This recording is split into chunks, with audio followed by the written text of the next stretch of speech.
Vande Gujarat.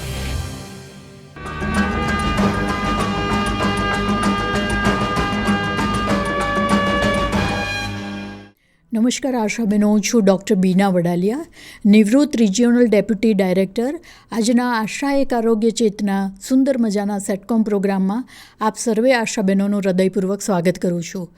Gujarat institute of disaster management, જે એક બહુ જ મોટું ડિઝાસ્ટર રિલેટેડ ઇન્સ્ટિટ્યૂટ છે, એમના દ્વારા આયોજિત પ્રોગ્રામ કે જેમાં આપણે યુઝ્યુઅલી શરૂઆત પ્રેયરથી કરતા હોઈએ છીએ. તો આશાબેનો, પહેલાં આપણે સુંદર મજાની પ્રેયર સાંભળીશું. तूने दाता बहुत कुछ दिया है, तेरा शुक्रिया है,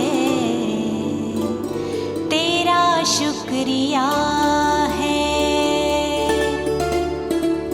मुझे तूने दाता बहुत कुछ दिया है, शुक्रिया है, तेरा शुक्रिया है.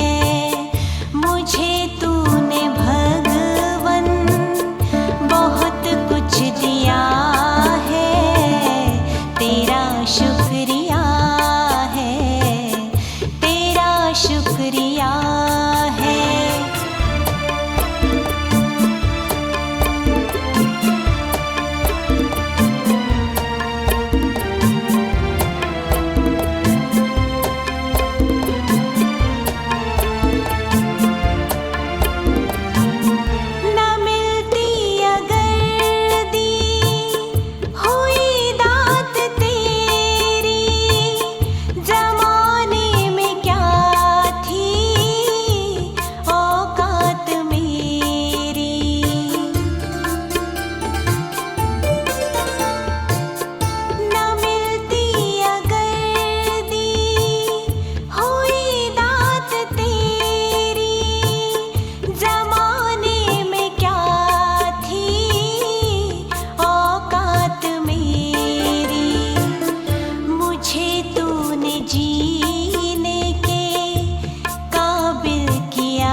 है, उसे क्या कमी जो तेरा हो गया है, तेरा शुक्रिया है, तेरा शुक्रिया है। मुझे तूने दाता बहुत कुछ दिया है, तेरा शुक्रिया है, तेरा शुक्रिया। ખૂબ જ સુંદર પ્રાર્થનાથી આપણે શરૂઆત કરી. સત્ય અને સનાતન ઈશ્વરને હંમેશા આપણે યાદ કરવા પડે.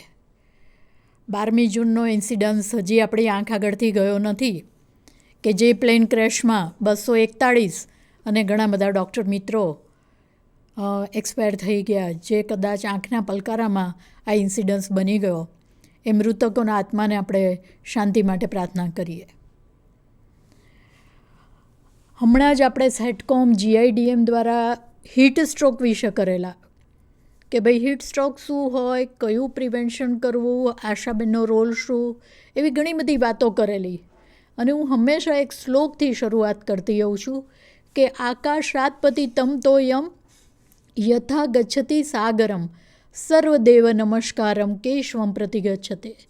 જેમ આકાશમાં પડેલું પાણી સમુદ્રને મળે, કૃષ્ણના તમામ વંદનો એમના ચરણોમાં જાય, એમ આમ જોવા જઈએ તો હેલ્થ ડિપાર્ટમેન્ટની દરેક સક્સેસ સ્ટોરી છે ને એ આશાબેનના ચરણોમાં જાય છે.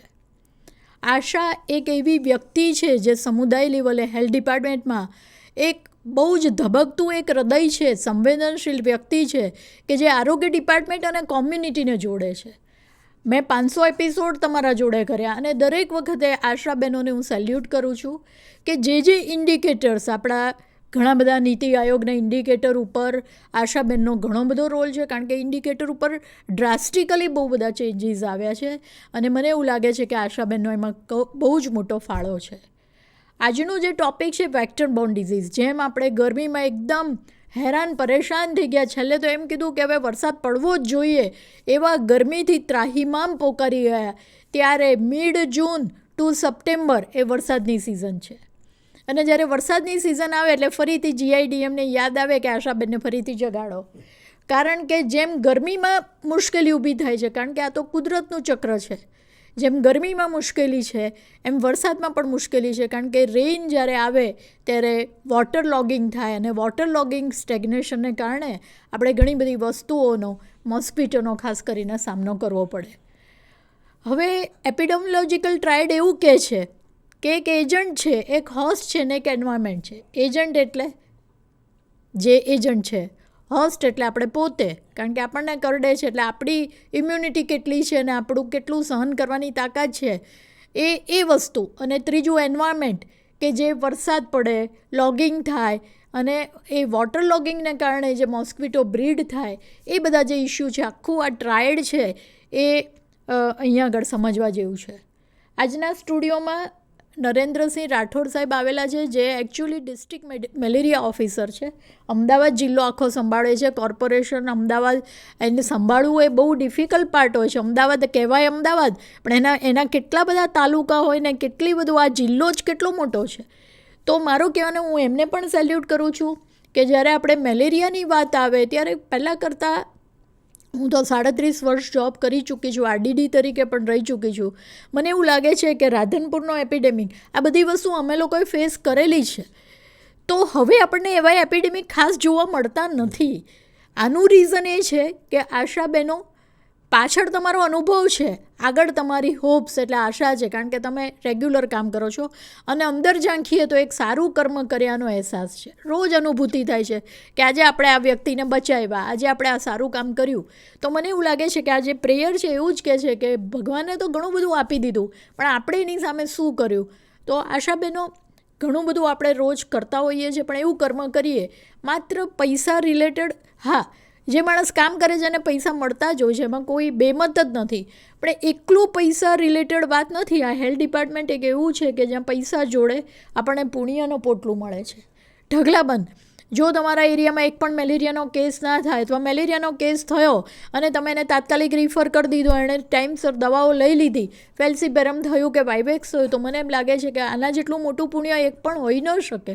પછી એ પૈસાની સામે બહુ નાની વસ્તુ તુચ્છ છે. જુઓ તમે, કરોડો રૂપિયા, કરોડ કેટલાય તોલા સોનું લઈને જનારા માણસ સામે જોવા ના પામ્યા કે ભાઈ મારે હવે શું લઈ જવાનું છે, એક સેકન્ડમાં બધું હતું ન હતું થઈ ગયું.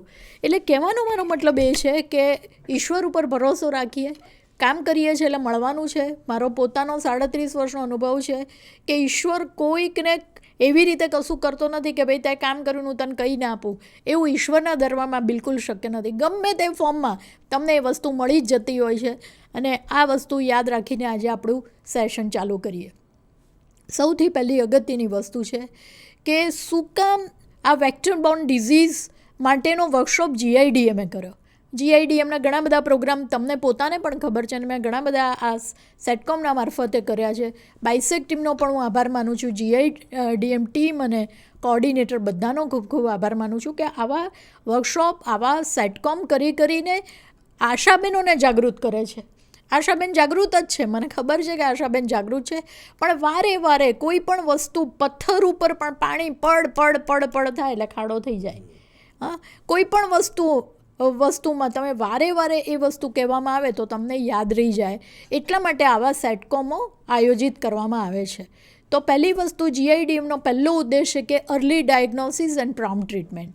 જેટલું બને એટલું વહેલું નિદાન કરીએ. ભાઈ ફીવરના કેસને શોધી કાઢીએ. તમારું સર્વેલન્સ એટલું મજબૂત હોય કે આપણે તાત્કાલિક ફીવરના કેસને જે પણ ટ્રીટમેન્ટ વાઇવેક્સ, એનું બ્લડ સ્મિયર લેવાઈ જાય, એને તાત્કાલિક સારવાર મળી જાય અને આપણે ટ્રાન્સમિશન ઘટાડીએ.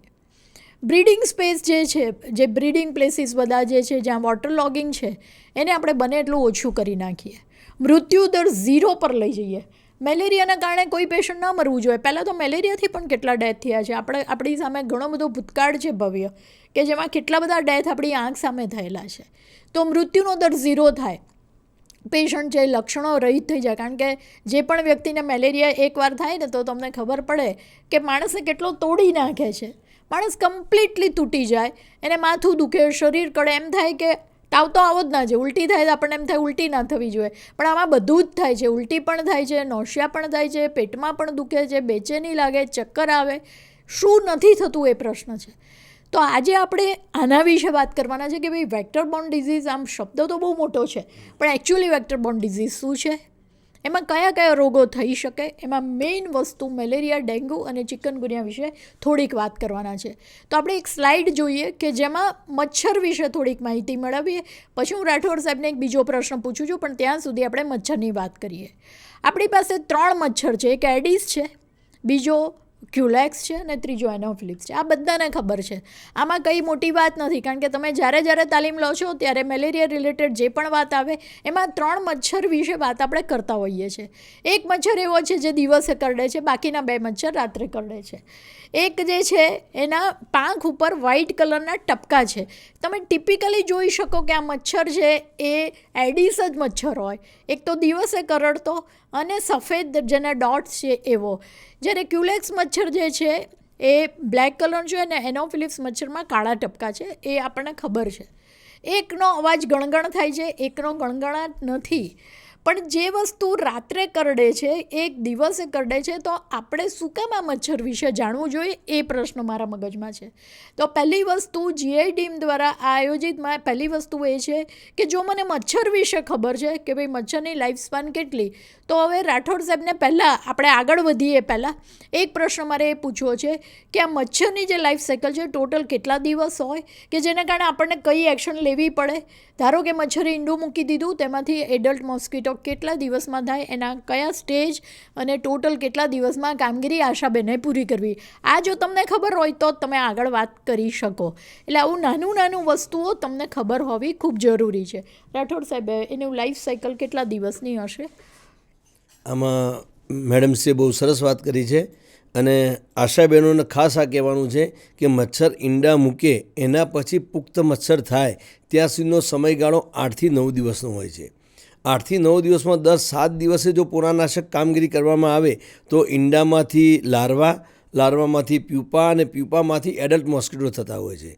ઈંડાનો સમયગાળો 24 કલાકનો છે, લાર્વાનો સમયગાળો 6 થી 7 દિવસનો. એટલે ઈંડા પછી જે લાર્વા બને છે એમાં 7 થી 8 દિવસનો સમયગાળો છે. અને એ સમયગાળા દરમિયાન જો અબેટ અથવા તો કોઈ પણ પોરાનાશક દવા નાખવામાં આવે તો લાર્વામાંથી પ્યુપા ના બને, અને પ્યુપા ના બને એટલે કોસેટો કહીએ છીએ આપણે. અને જો કોસેટો ના બને તેમાંથી પુખ્ત મચ્છર થતો નથી.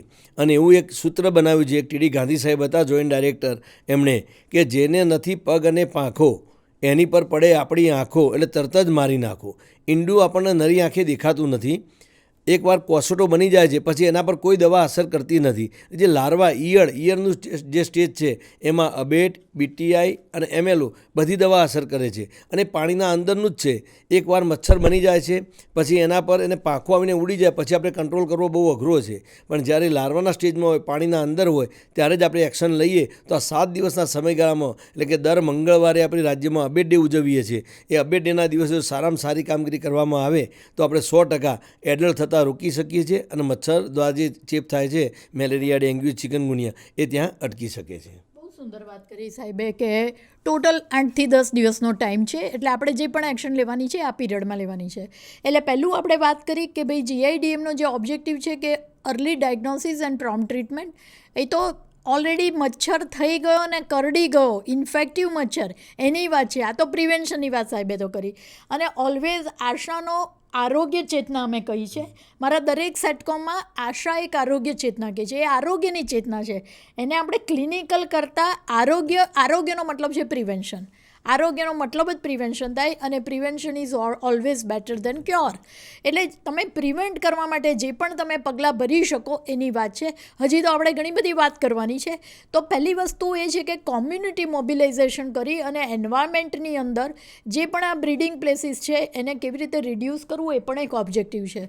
બીજું કે એક અર્બન એરિયા છે, એક રૂરલ એરિયા છે, એક એરિયા ટ્રાઇબલ છે અને એક કોસ્ટલ એરિયા છે. હવે આપણી એક જ સ્ટ્રેટેજી જો સરકાર હેલ્થ ડિપાર્ટમેન્ટ બનાવે એ બધા માટે લાગુ ના પડે, કારણ કે ઇન્ડિવિજ્યુઅલી અર્બનના માટે નિયમો અલગ હોય, એની સ્ટ્રેટેજી, એની પોલિસી અલગ રહેશે. જે કોસ્ટલ એરિયા છે એની પોલિસી અલગ રહેશે, કારણ કે ત્યાં જે આજુબાજુના નદી, નાળા, બીજી બધી વસ્તુઓ, અને જે રૂરલ એરિયા જ્યાં આગળ અનપ્લાન્ડ કન્સ્ટ્રક્શન થતું હોય છે એવા બધા એરિયામાં પણ આપણી સ્ટ્રેટેજી થોડી અલગ રહેશે. એટલે મારો કહેવાનો મતલબ સાહેબ એ છે કે આપણી સ્ટ્રેટેજી જે બનાવવાની છે જેમાં મિટિગેશન, રિસ્ક ફેક્ટરને જે ઘટાડવાનું છે એ આપણો આશાનો મેઇન રોલ રહેશે. તો આપણી સ્ટ્રેટેજી આખો ગુજરાત એક્શન પ્લાન એવો બને કે જેમાં ઇન્ડિવિજ્યુઅલ કોમ્યુનિટી લેવલે લોકો હેલ્પ કરે અને એન્વાયરમેન્ટને સુધારવા માટે. ક્યાંક વોટર લોગિંગ થયું, સાહેબ ઘણી બધી વાત એના ઉપર કરશે કે ભાઈ વોટર લોગિંગ, તમારું બળેલું તેલ, એ બધી વાત ચર્ચા સાહેબ કરશે. હવે મારો બીજો પ્રશ્ન છે કે હાઈ રિસ્ક ગ્રુપ કયું? આશાબેનોને ખબર જ છે કે આપણે હીટ વેવમાં પણ આ વાત કરેલી હતી કે pregnant lady always high risk ગ્રુપમાં આવે. બીજું કે નાના બાળકો, જો બાળકને મેલેરિયા થયો હોય તો કેટલીક વાર એનું ડેથ પણ થઈ શકે, એટલે એ બાળકને મચ્છર ના કરડે એના માટેની પ્રિકોશન લેવાની છે. ત્રીજું વૃદ્ધો, જે ઓલ્ડ એજમાં બહેનો કે ભાઈઓ હોય એ પોતે કાં તો ડાયાબિટીક છે, કાં તો હાઇપરટેન્શન છે અને હાર્ટની તકલીફો છે, તો એ ઓલવેઝ એને મેલેરિયા થાય ત્યારે આપણે થોડી ચિંતાજનક બાબત ઊભી થાય. અને લાસ્ટ બટ નોટ લીસ્ટ, જેને ઘણા બધા રોગો છે, ઇલનેસ છે, એવા લોકોને જોડે મેલેરિયા થઈ જાય તો એ એક મુશ્કેલભરી વાત કહેવાય. એટલે મેં તમને એક હાઈ રિસ્ક ગ્રુપની આશાબેનો વાત કરી કે ધીઝ આર ધ 4 કન્ડિશન કે જ્યાં આપણે એ વલ્નરેબલ ગ્રુપ કહેવાય કે જેના ઉપર આપણે બહુ જ ફોકસ કરવાની જરૂર છે.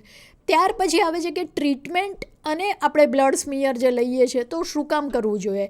તો મારો અહીંયા એક મુદ્દો એ છે કે આપણે લક્ષણો ઉપર જઈએ પહેલાં હું એક વાત કહી દઉં કે જેવી તમે પહેલું બ્લડ સ્મિયર લો છો તો સાહેબને મારે એક વિનંતી, પાછો પ્રશ્ન પૂછવાનો આવે છે કે ધારો કે કોઈ ફીવરનો કેસ કોમ્યુનિટી લેવલે આશાબેનને મળ્યો તો આપણે તાત્કાલિક એ ફીવર ગમે તે હોઈ શકે, ટાઇફોઇડથી માંડીને ગમે તે, પણ પહેલું કામ આશાબેને શું કરવાનું હોય છે સર? પહેલું જો તાવ આવે છે તો એનું BS કલેક્શન કરવાનું છે, લોહીનો નમૂનો લેવાનો છે.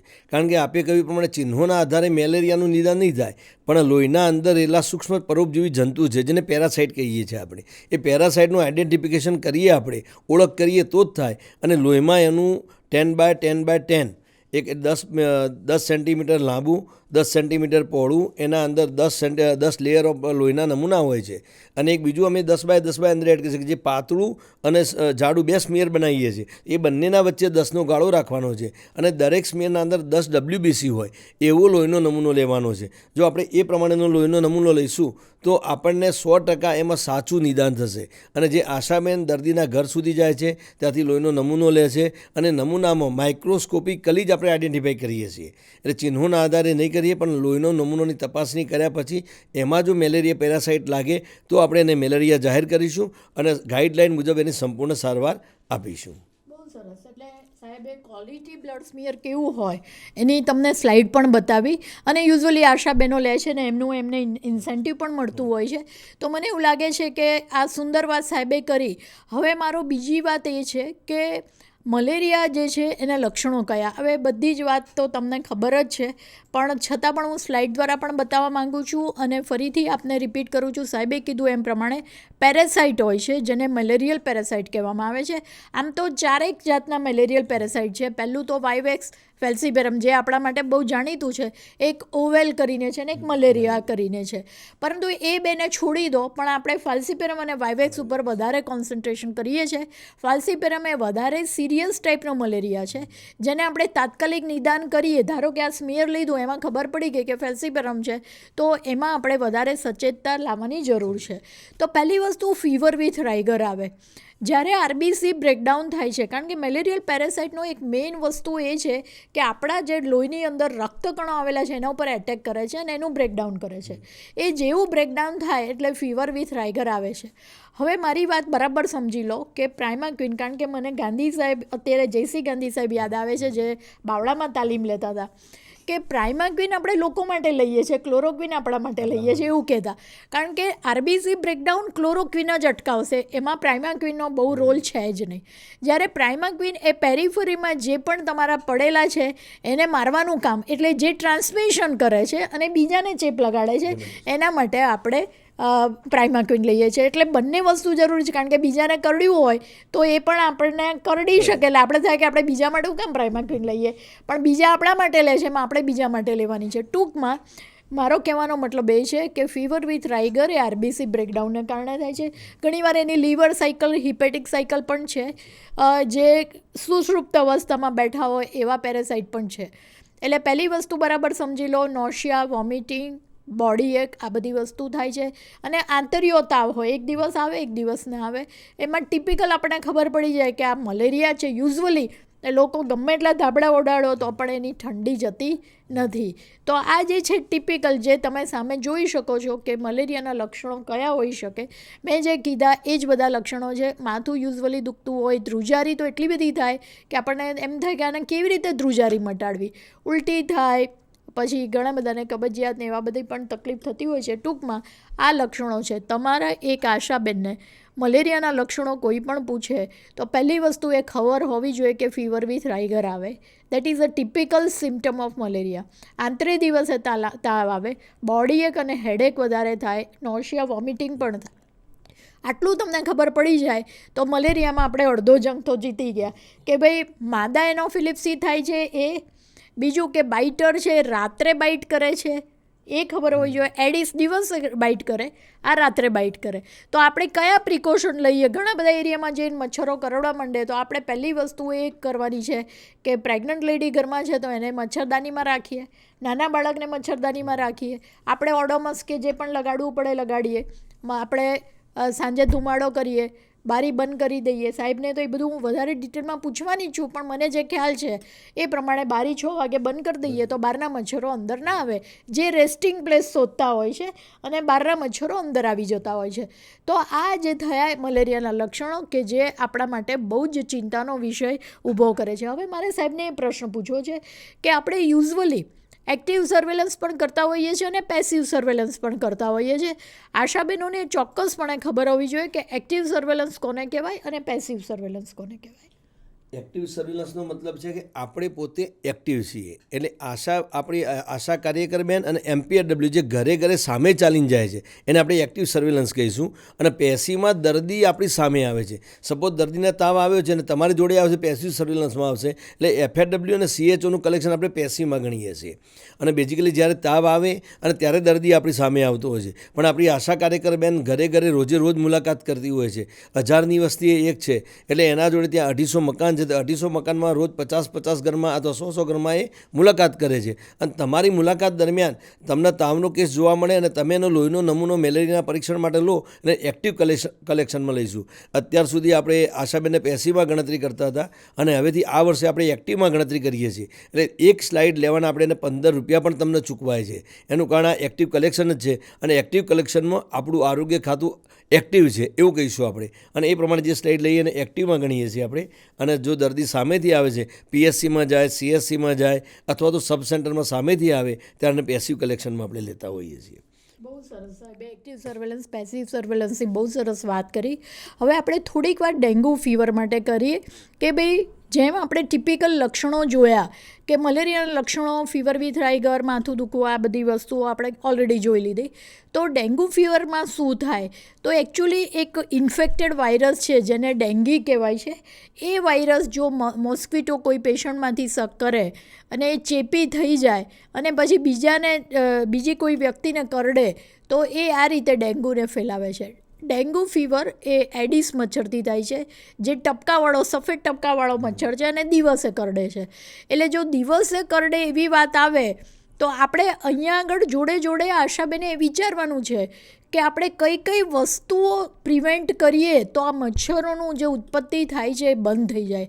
કારણ કે ત્યાં રૂટ કોઝ તો ત્યાં જ છે કે ક્યાંક મચ્છર ઉત્પન્ન થયો અને એ મચ્છર કાં તો ઇન્ફેક્ટેડ થયો અને બીજાને ચેપ લગાડ્યું અને આ રીતે એપિડેમિક પણ થઈ શકે. જો આપણે નાનું કાણું રિપેર નથી કરતા તો મોટું બાકડું પડી જાય અને પછી આપણે ટ્રીટ કરવું પણ અઘરું પડે, જેને આપણે એપિડેમિક કહીએ છીએ. ફોર્ચ્યુનેટલી ઘણા બધા વર્ષોથી મેલેરિયા એપિડેમિક એવો જોવા મળેલો નથી. અને આપણે તો હવે બીજા કંટ્રોલ મેઝરમાં ઇરેડિકેશન પ્રોગ્રામમાં જઈ રહ્યા છે. તો નાની વસ્તુઓ જો આપણે ધ્યાન રાખીશું તો મેલેરિયાને આપણે ડેફિનેટલી ઇરેડિકેટ કરવામાં કોઈ જ આપણને સંકોચ છે નહીં. આપણે બહુ સારી રીતે મેલેરિયાને ઇરેડિકેટ કરી શકીશું. હવે મારો પ્રશ્ન એ છે કે આપણે જે મચ્છરદાની યુઝ કરીએ છીએ, જે યુઝ્યુઅલી પ્રેગ્નન્ટ લેડી અને જે નાના બાળકો, પછી ડેન્ગ્યુની વાત છે તો રહેવા દો, વાંધો નહીં, ડેન્ગ્યુનું પતાવી દઈએ એટલે બંને બિચારાને સ્લાઇડ આમ તેમ ના કરવી પડે. ટિપિકલ ડેન્ગ્યુની મેં તમને વાત કરી, એમાં ડેન્ગ્યુ 1, 2, 3, 4 એ ટાઈપના વાયરસ હોય છે. એટલે સાહેબને હવે જોડે એ પ્રશ્ન કરું, કારણ કે એમનો અનુભવ મારા કરતાં એ ફિલ્ડમાં વધારે છે, કે ધારો કે કોઈને ડેન્ગ્યુ 1 વાયરસથી ફીવર આવ્યો અને મને ઓલરેડી થઈ ગયો, કારણ કે નાના બાળકમાં મિઝાલ થયું, પછી જિંદગીમાં ચિકન પોક્સ ફરીથી, મને નાના હતા ચિકન પોક્સ થયા, વેક્સિન નહોતું લીધું પણ આખી જિંદગી મને ચિકન પોક્સ ના થયા, કારણ કે મારે એન્ટીબોડી ઉત્પન્ન થઈ ગયા બોડીમાં, જેને નેચરલ એન્ટીબોડી કહેવાય. એ રોગની સામે હવે પરમેનન્ટ થઈ ગયા. જે લોકો ચિકન પોક્સનું વેક્સિન લે છે ને એને 20 વર્ષે શક્યતા છે કે એને ચિકન પોક્સ થાય, પણ જેને એકચ્યુઅલી ચિકન પોક્સ નીકળી ગયા છે એને થતા નથી. તો મારો પ્રશ્ન સાહેબ એ છે કે ડેન્ગ્યુ ધારો કે એકવાર થઈ ગયું તો ફરી વાર થઈ શકે કે કેમ? ખૂબ અગત્યનો સવાલ કર્યો મેડમશ્રીએ. ડેન્ગ્યુના 4 પ્રકાર છે. સિરોટાઈપ 1, 2, 3 અને 4 છે. આપણને એકવાર સિરોટાઈપ થયો હોય તો આપણને થતો નથી જિંદગીમાં, પણ આપણને સિરોટાઈપ 1 થયો હોય તો બીજી વાર સિરોટાઈપ 2 થવાની શક્યતા 100% રહેલી છે, જો આપણે પ્રિકોશન મેજર ના લઈએ તો. એટલે ડેન્ગી ચિકનગુનિયા એકવાર થયો હોય આપણને, ડેન્ગી પર્ટિક્યુલર, તો બીજી વાર થવાની શક્યતા 100% છે, પરંતુ સિરોટાઈપ બીજો થઈ શકે. અને જ્યારે આવો બીજો સિરોટાઈપ થાય છે ત્યારે કદાચ એ હેમરેજિક અથવા શોક સિન્ડ્રોમમાં જાય છે. બેઝિકલી અત્યારે આપણે ગુજરાતમાં પર્ટિક્યુલર ડેન્ગ્યુ 2 ટાઈપનો વાયરસ જોવા મળી રહ્યો છે. 1, 3 અને 4 આપણને જોવા મળ્યા નથી, રેર કિસ્સામાં ક્યાંક જોવા મળ્યા છે. એટલે બેઝિકલી 2 ટાઈપ છે અને એ ડેન્જર છે નહીં એટલું, પણ એકવાર 2 ટાઈપ થયો હોય અને ફરીવાર જો મચ્છર કરડે અને ડેન્ગ્યુ ટાઈપ 1 થાય તો આપણને થોડો સિરિયસ મેટર થવાની શક્યતા છે. એટલે મચ્છર ના કરડે એ ખૂબ અગત્યનું છે આપણને. બહુ સરસ વાત કરી સાહેબે કે એકવાર ડેન્ગ્યુ થઈ ગયો એ ડઝન્ટ મીન કે આપણને ફરીવાર નહીં થાય. ડેફિનેટલી એના સિવાયના જે 4 સિરોટાઈપ છે એમાંથી ગમે તે બીજું હોય તો થઈ શકે છે. હવે એના લક્ષણો જે ટિપિકલ છે, યુઝવલી ફીવર તો બધામાં છે. ચિકનગુનિયાની વાત કરો કે મલેરિયાની વાત કરો કે XYZ વાત કરો, ફીવર એ તો એનો પ્રાઇમ લક્ષણ છે જે બધાને ખબર છે. પણ આમાં આંખના ડોળાની નીચે બહુ ભારે લાગે અને સખત એમાં દુખાવો થાય, માથાનો પણ દુખાવો થાય. તો આ વસ્તુ એક ટિપિકલ હોય છે કે જે આપણે સમજવાની બરાબર જરૂર છે કે આંખની કીકીના પાછળના ભાગમાં હેવીનેસ લાગે અને દુખાવો ઉપડે. બીજી વસ્તુઓ જે છે એ સ્નાયુઓનો દુખાવો ને સાંધાનો દુખાવો ને ચક્કર આવવા ને એ બધી વસ્તુઓ તો બંનેમાં કોમન છે. પરંતુ અહીંયા આગળ કેટલીક વાર એ હેમરેજિક ફીવરમાં જ્યારે કન્વર્ટ થાય છે ત્યારે શરીર ઉપર એકદમ રેશિસ નીકળે છે અને એ રેશિસ એટલા બધા એ હોય છે કે પછી એમાંથી હેમરેજિક ફીવર થાય તો નાકમાંથી લોહી નીકળવા માંડે, લોહીની ઉલટી થાય, કોઈ પણ જગ્યાએથી બ્લડ નીકળવા માંડે, તો that is a very serious condition. એટલે ફરી પાછું કહું છું કે ડેન્ગ્યુ ફીવરમાં પ્લેટલેટ ડાઉન થઈ જાય છે અને પ્લેટલેટ ડાઉન થઈ જાય એટલે પછી એના બધા કોમ્પ્લિકેશનો ચાલુ થાય છે. એટલે પહેલું આપણે એ સમજવું પડે કે આવું કંઈક લક્ષણ છે તો આનો ડેન્ગ્યુના માટેનો ટેસ્ટ આપણે કરાવી લઈએ. મલેરિયા નેગેટિવ આવ્યો છે તો ડેન્ગ્યુ નથી ને એ આપણે ડેફિનેટલી વિચારવું પડે. એટલે આશાબહેનોને ફરીથી વિનંતી કે આ બધા કન્ડિશનોને બહુ લાઇટલી લેવા જેવી નથી. એ સિરિયસ કોમ્પ્લિકેશનોમાં પણ જઈ શકે અને પેશન્ટ એમાં મરી પણ શકે છે. આપણે ઘણા બધા એક્ઝામ્પલ છે કે હું તો મારા જ ઘરની વાત કરું છું. મારા કાકાની દીકરી જે સોલામાં રહેતી હતી, શી વોઝ 22 years old અને ડેન્ગ્યુ હેમરેજિકમાં એક્સપાયર થઈ ગઈ. ઘણા બધા વર્ષો થયા એ વાતને, 5 વર્ષ થઈ ગયા, પણ મને કહેતા મારા સગા કાકાની દીકરી જ એક્સપાયર થઈ ગઈ છે. તો આવું બધું થઈ શકે છે, એવું નથી કે નથી થતું. જો તમે બેદરકારી રાખો, રિફર કરવામાં ડિલે કરો, ડાયગ્નોસિસ કરવામાં ડિલે કરો તો ડેફિનેટલી ડેન્ગ્યુ ફીવર એ ઘણા બધા સિરિયસ કોમ્પ્લિકેશનમાં કન્વર્ટ થાય છે. ત્રીજો જે અગત્યનો બીજો પાર્ટ છે ચિકનગુનિયા. તમને લોકોને ખબર છે કે એક એપિસોડ એવો આવ્યો કે જ્યાં ચિકનગુનિયાના હજારોની સંખ્યામાં કેસ હતા. ઘરે ઘરે જેના પણ પૂછીએ, ફીવર એ તો પ્રાઇમ, મેં તમને પહેલાં જ કીધું કે ફીવર એ તો અગત્યનું લક્ષણ હતું જ, પણ જોડે જોડે બધા સાંધા જકડાઈ ગયા. એમાં મારી મમ્મી પણ એમાં ઝડપાઈ ગઈ હતી, બીજા ઘણા બધા લોકો એમાં ઝડપાઈ ગયા હતા. અત્યારે 87 યર્સના છે પણ એ પોતે કહે કે હજી મારે આંગળા જકડાયેલા જ છે. એ હજી યાદ કરે કે મને ચિકનગુનિયા થયું હતું ને, એ હજી દુખાવો મટ્યો નથી, હજી દુખે જ છે. તો એ ચિકનગુનિયાની ઇમ્પેક્ટ કદાચ ડેથ નહીં થઈ શકતું હોય, પરંતુ એને ઇમ્પેક્ટ લાંબા ટાઈમ, જેને મોર્બિડિટી કહેવાય. માણસો સાંધાનો દુખાવો, મને બરાબર યાદ છે કે મારા એક બહુ સારા ફ્રેન્ડ, આપણે નામ નથી એક્સપોઝ કરવું, એ પોતે પણ હવે તો RCHO છે, પણ એને ચિકનગુનિયા થયેલો. એ મને કહે છે કે મેડમ કોઈ જંતર મંતર બતાવો કે મને આ દુખાવો મટે. મને એવું કહેતા હતા, કોઈ આયુર્વેદિક, કોઈ નુસ્ખો, ગમે તે, પણ હવે હું કંટાળી ગયો છું, મારાથી ચલાતું નથી, મારા જોઈન્ટ સ્ટીફ થઈ ગયા છે, 1 મહિનો રજા લીધી, હવે મને ઘરે પણ બેસવું નથી ગમતું અને મારા જોઈન્ટ સ્ટીફ થઈ ગયા છે. તો આ એક એવું છે કે જેમાં પેશન્ટ પોતે માંદું ફીલ કરે, એને પોતાને કામ કરવાની મજા ના આવે, બેસે તો ઉઠાય નહીં, ઉઠે તો બેસાય નહીં, નીચે તો બેસી જ ના શકે. તો આ ટિપિકલ લક્ષણ છે ચિકનગુનિયાનું છે. તો સાહેબ તમારે એમાં કોઈ વસ્તુ હાઇલાઇટ કરવી હોય તો? એમાં જ્યારે પણ આવું પણ થાય એટલે વાયરલ છે અને વાયરસ લોડ ઓછો કરવા માટે લિક્વિડનું મારું વધારે કરવું પડે આપણે. અને જ્યારે આ કન્ડિશન થાય છે, મને પોતાને થયેલું, એક 2007માં સાબરકાંઠા હતું, મોટો એપેડેમિક હતો, લગભગ ચિકનગુનિયા ત્યાંથી સ્ટાર્ટ થયેલો, વડાલીથી. મને ઓગસ્ટમાં થયેલો અને જ્યારે હું એક PSCમાં ભોજન કરી લીધું અને પછી 5 મિનિટ બેઠો હતો, પછી હું જાતે ઊભો નહોતો થઈ શક્યો. એટલે જ્યારે પહેલી વારનું જે લક્ષણ થાય છે ને ત્યારે બહુ ટિપિકલ હોય છે અને આની મેડમે વાત કરી એ પ્રમાણે અસર બહુ લાંબા ગાળા સુધી રહેતી હોય છે.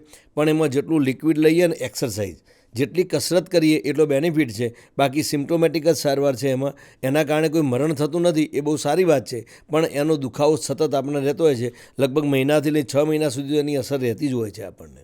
બહુ સાચી વાત કરી. એટલે ચિકનગુનિયા ના થાય એના માટેના પ્રિકોશનમાં બધામાં મચ્છર જ પ્રાઇમ વ્યક્તિ, તો મચ્છર જ છે. તો આપણે મચ્છર માટે શું કરવું, આપણને એટલી ખબર પડી ગઈ કે આ 3 ટાઈપના મચ્છર છે કે જે આપણા એનિમી છે. બીજું એ ખબર પડી ગઈ કે એનું જીવનચક્ર 9 થી 10 દિવસનું છે અને આપણે 7 દિવસ પહેલાં આમાં પ્રિકોશન લઈ અને એ જે ઈંડા સ્ટેજ હોય ત્યાંથી જ એને નાબૂદ કરવા માટેના પ્રયત્ન કરવા જોઈએ. તો આ બધી વસ્તુઓ આપણને બહુ જ સરસ રીતે ખ્યાલ આવી ગઈ છે. પણ હવે આપણે જે મોસ્કિટો નેટ છે, જેમાં કઈ દવા વપરાય છે, અને આશાબહેનો એને દવાયુક્ત બનાવે છે એની આખી પ્રોસેસનો આપણે એક વિડીયો જોઈશું કે જેની અંદર એક સુંદર વિડીયો સાહેબે તૈયાર કર્યો છે અને એમાં એકચ્યુઅલી એ મોસ્કિટો નેટને આપણે કેવી રીતે દવાયુક્ત બનાવીએ છીએ અને એ દવાયુક્તવાળી પ્રેગ્નન્ટ લેડી કે નાના બાળકો, ખાસ કરીને પ્રેગ્નન્ટ લેડી માટે, અને મફત આપણે સરકાર તો એને આપતી હોય છે. હાજી, વિડીયો જોઈશું. સૂકવીને રાખો. આપના ગામના આરોગ્ય કર્મચારી આપની મચ્છરદાનીને વિના મૂલ્યે દવાયુક્ત કરી આપશે. તે સાવ સરળ છે. સૌ પ્રથમ મચ્છરદાનીને આ રીતે વાળવામાં આવે છે, પછી તેનો વીંટો કરવામાં આવે છે.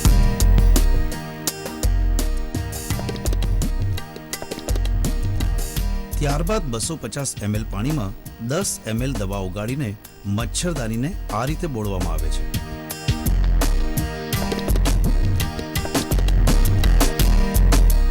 હવે તેને ખોલીને તડકો ન હોય તેવી જગ્યાએ સૂકવવામાં આવે છે.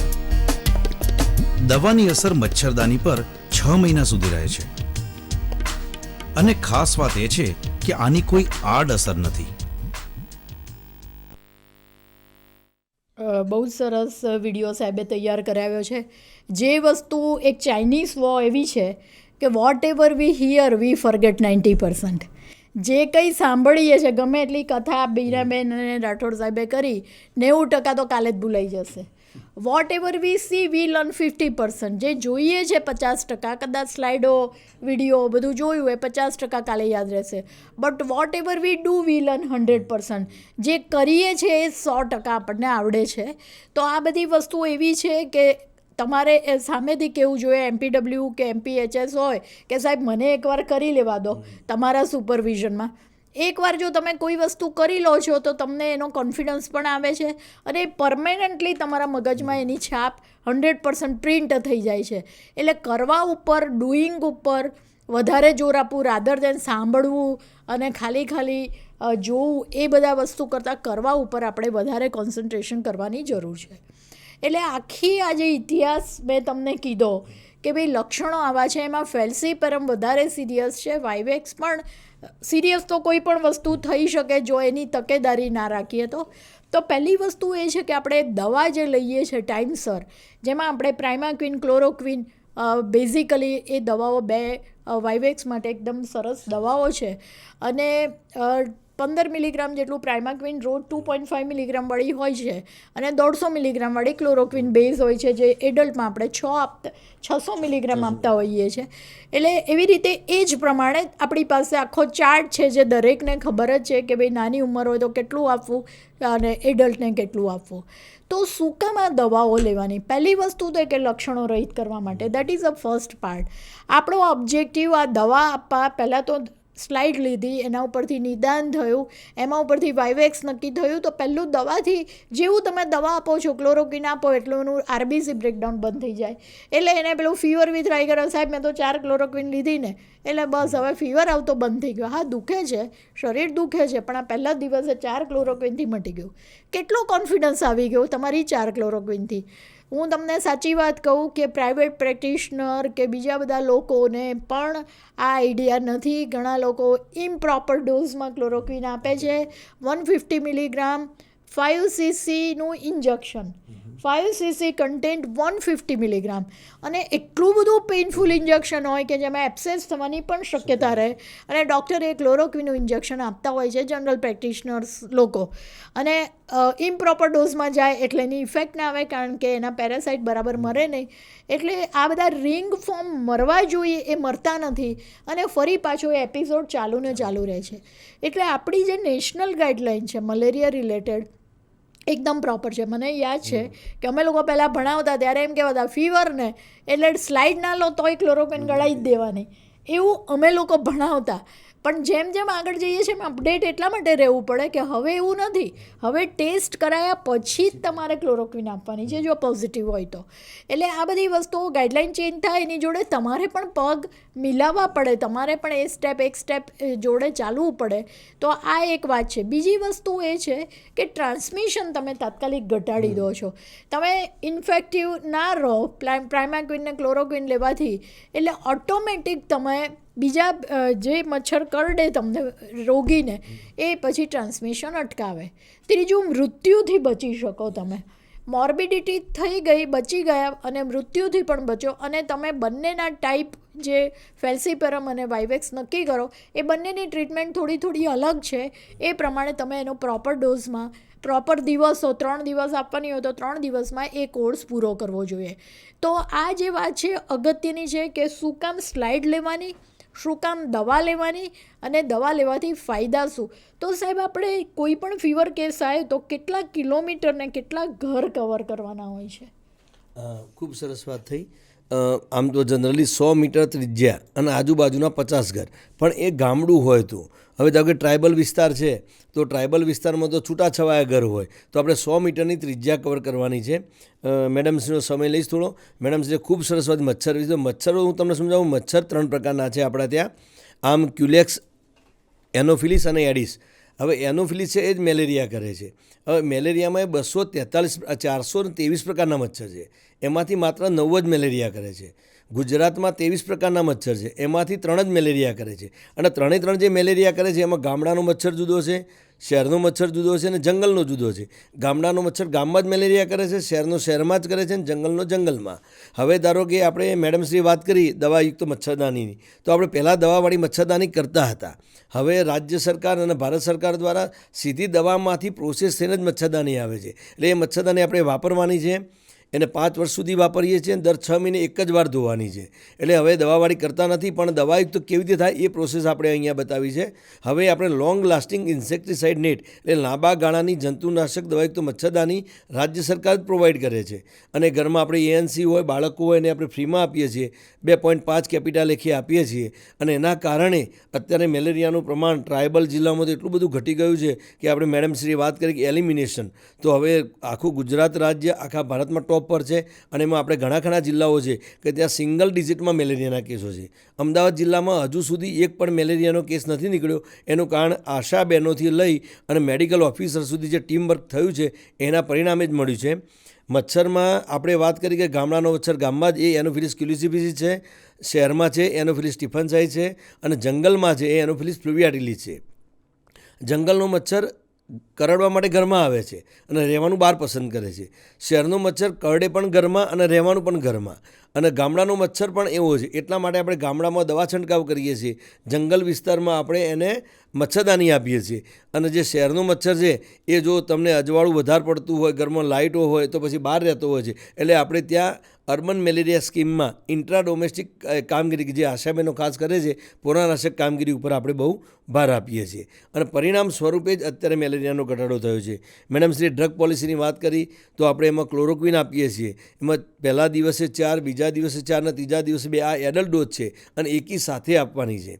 અને અત્યારે જે મેડમે વાત કરી એમાં જ્યાં લેબોરેટરી ટેકનિશિયન હોય ત્યાં જો સ્લાઇડ લેવામાં આવે તો પરિણામ મળે પછી જ ક્લોરોક્વિન આપવાની છે. પણ આશાબેન જ્યારે સ્લાઇડ લે છે તો સોમવારે આશાબેન સ્લાઇડ લે, મંગળવારે મોકલે છે અને બુધવારે રિઝલ્ટ મળે છે. તો આપણે 3 દિવસ સુધી રાહ જોવાની નથી, ત્યાં આપણે ક્લોરોક્વિન આપવાની. એટલે આશાબેનો જે સ્લાઇડ લે છે એમાં એમને સ્લાઇડની સાથે 3 દિવસની સારવાર ઉંમર પ્રમાણે આપવાની જ છે.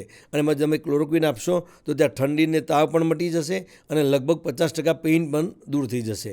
અને જો મેલેરિયા પોઝિટિવ હોય, પી વાઇવેક્સ એટલે સાદો મેલેરિયા હોય તો 14 દિવસની સારવાર છે અને પી ફાલ્સીપેરમ હોય તો આપણે એસીટીથી સારવાર આપીએ છીએ. એટલે મેડમે વાત કરી એ પ્રમાણે તમારો રોલ છે લોકલ અને ફોકલ છે. ટ્રાઇબલમાં એક્ટિવિટી જુદી રીતે કરવાની થાય છે, શહેરમાં જુદી કરવાની થાય છે અને ગ્રામ્યમાં જુદી કરીએ છીએ. અને જે આશાબહેનો પોરાનાશક ઇન્ટ્રા ડોમેસ્ટિક મેઇન રોલ છે તમારો. દર અઠવાડિયે પોરાનાશક કામગીરી કરશો તો લાર્વામાંથી પ્યુપા અને પ્યુપામાંથી મચ્છર નહીં થાય તો ઓટોમેટિક આપણી સાયકલ કટ ઓફ થશે અને મેલેરિયાનો ફેલાવો આપણે અટકાવી શકીશું. જો તમે સ્લાઇડ લો અને એમાં પોઝિટિવ કેસ હોય તો આપણે અત્યારે ગ્રામ્ય કક્ષાએ પણ આરડી કે ટેસ્ટ કિટ આપીએ છીએ. તમને એમ લાગે કે ટિપિકલ કેસ છે અને કદાચ પોઝિટિવ હશે જ તો આપણે એની સ્લાઇડના સાથે ટેસ્ટ પણ કરીએ છીએ. અને એમાં 1 બેન્ડ આવે છે તો કંટ્રોલ બેન્ડ છે, 2 બેન્ડ આવે તો પી વાઇવેક્સ છે અને 3 બેન્ડ આવે તો પી ફાલ્સીપેરમ છે. આપણે અહીંયા ચિત્રમાં પણ બતાવીશું. આરડીકેની પડી છે ને આપણી જોડે, તો એના કારણે આપણને ખ્યાલ આવશે કે એમાં પી વાઇવેક્સ છે તો આપણે 14 દિવસની સારવાર ત્યાં શરૂઆત કરી દઈશું. અને પી ફાલ્સીપેરમ છે તો 3 દિવસની સારવાર આપણે આપીશું. આ આરડીકે ટેસ્ટ કિટ છે અને એમાં જે લોહીનો નમૂનો જોઈએ આપણે એમાં આપણને ખ્યાલ આવી જશે. સિંગલ બેન્ડ આવવો ફરજિયાત છે. સિંગલ બેન્ડ આવે તો કંટ્રોલ બેન્ડ છે. જો 2 બેન્ડ આવે છે તો P-Vivex છે. અને એ સ્લાઇડના આધારે પછી આપણે PV અને PF નક્કી કરી અને એની સારવાર આપણે આપીએ છીએ. રેપિડ ડાયગ્નોસ્ટિક કિટ પણ છે કે જે ઓન ધ સ્પોટ આપણે એનું ડાયગ્નોસ કરી શકીએ. અને સ્લાઇડ લેવાની વાત તો સાહેબે ગુણવત્તાસભર કેવી રીતે સ્લાઇડ બનાવવાની એની વાત તો કરી જ છે. મને એવું લાગે છે કે ઘણું બધું ઓવરડોઝ થયું એટલે એક નાની વાર્તા કહીએ કે જેને કારણે લોકો થોડા રિલેક્સ થઈ જાય. તો એક નગરપતિ હોય છે અને બહુ જ મોટા પર્વતની ઉપર રહેતા હોય છે અને એનો મોટો ગાર્ડન હોય છે બહુ મોટા ઘરની સાથે. અને એટલો મોટો ગાર્ડન પણ પાણીની વ્યવસ્થા હોય નહીં એટલે એના માળીએ તળેટીમાં જઈ અને પાણી લેવા માટે ઉપર આવવું પડે. એટલે જેમ શ્રવણ પોતાના કાવડ હોય એવી રીતે એવા 2 કાવડ હતા અને એની અંદર મોટા કુંડા ભરીને એ પાણી લાવે, સવારથી લાવે અને બપોર સુધીમાં એ બધા આખા ગાર્ડનમાં પાણી નાખી દે. એક દિવસ એનો મિત્ર કહે છે કે તારી જોડે હું પણ આવું ફરવા માટે. એટલે એ પોતે આ નગરપતિના બંગલામાં આવે છે અને સુંદર ગાર્ડન જોઈને ખુશ થઈ જાય છે કે હવે શું કરે છે તો કે તળેટીમાં પાણી ભરવા જવાનું. તો કે ચાલ હું પણ આવું તારી જોડે. તો બંને જણા જ્યારે નીચે જતા હોય છે ત્યારે એણે જોયું કે પાણી ભરેલો કુંડો લઈને ઉપર આવતા હોય છે ત્યારે એક કુંજો જે હોય છે કાણો હોય છે.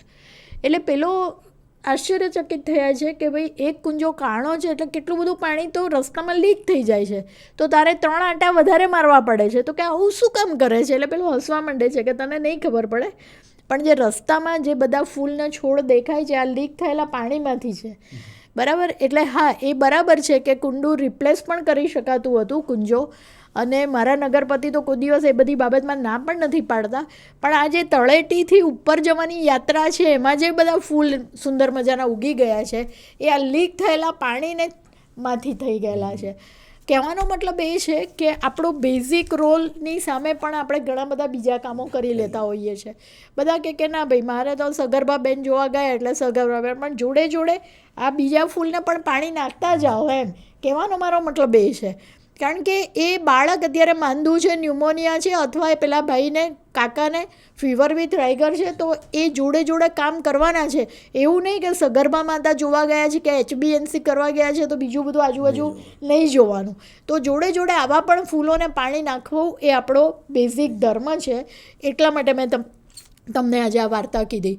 એટલે ઘણી બધી વાતો આપણે બહુ સુંદર રીતે હું થોડુંક સારાંશ કરી ફરી પાછા આપણે આગળ વધીએ. કે પહેલી વસ્તુ તો એ કે ઓબ્જેક્ટિવ જે મેઇન હતો કે કેપેસિટી બિલ્ડિંગ ઓફ આશાબેન કે વારે વારે એકની એક વાત કીધા કરો કે જેને કારણે આવનાર જે સપ્ટેમ્બર સુધીનો ગાળો છે કે જ્યાં વોટર લોગિંગ અને અંબાલાલની તો આગાહી એવી છે કે બહુ જોરદાર વરસાદ પડશે. તો એવી સિચ્યુએશન સુરતમાં 13 ઇંચ વરસાદ પડી ગયો અને ઘણા બધા સુરતવાળા આશાબેનો આ પ્રોગ્રામ જોઈ રહ્યા છે. તો મને એવું લાગે છે કે આપણે પાણી પહેલાં પાળ બાંધવાની આ બધી પ્રક્રિયા છે જેના કારણે આપણું રિફ્રેશમેન્ટ થઈ જાય. એબેટ કેવી રીતે મોસ્કિટો નેટ કેવી રીતે બારીઓ બંધ કરવી, કયું આઈસી કરવું, કેવી રીતે શું કરવું એ બધી બાબતોની ચર્ચા કરવાનું આ સુંદર પ્લેટફોર્મ છે જ્યાં હું 47,000 આશા અને FAW અને આંગણવાડી વર્કર એમ કરીને લાખો લોકો સુધી પહોંચી જાઉં છું આ પ્લેટફોર્મથી.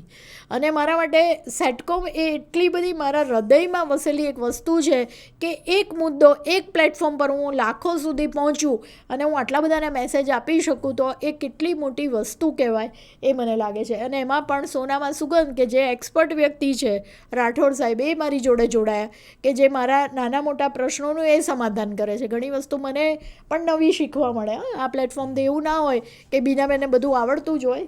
સાહેબે મને ઘણું બધું શીખવાડે છે.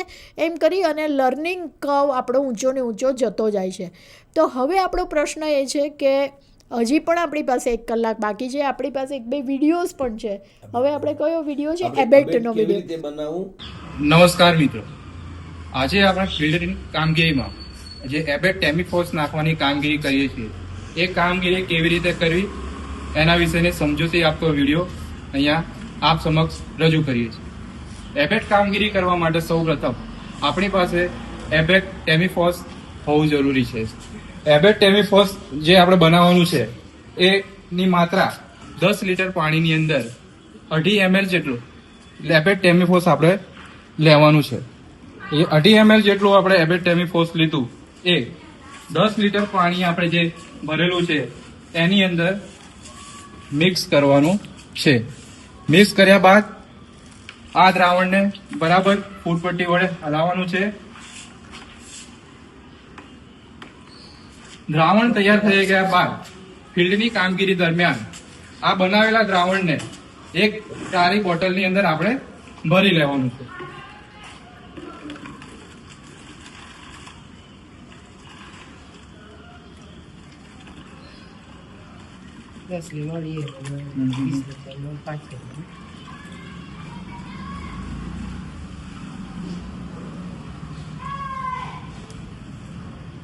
ફિલ્ડની અંદર એબેટ કામગીરી કરવા માટેનું દ્રાવણ આપણી પાસે તૈયાર છે.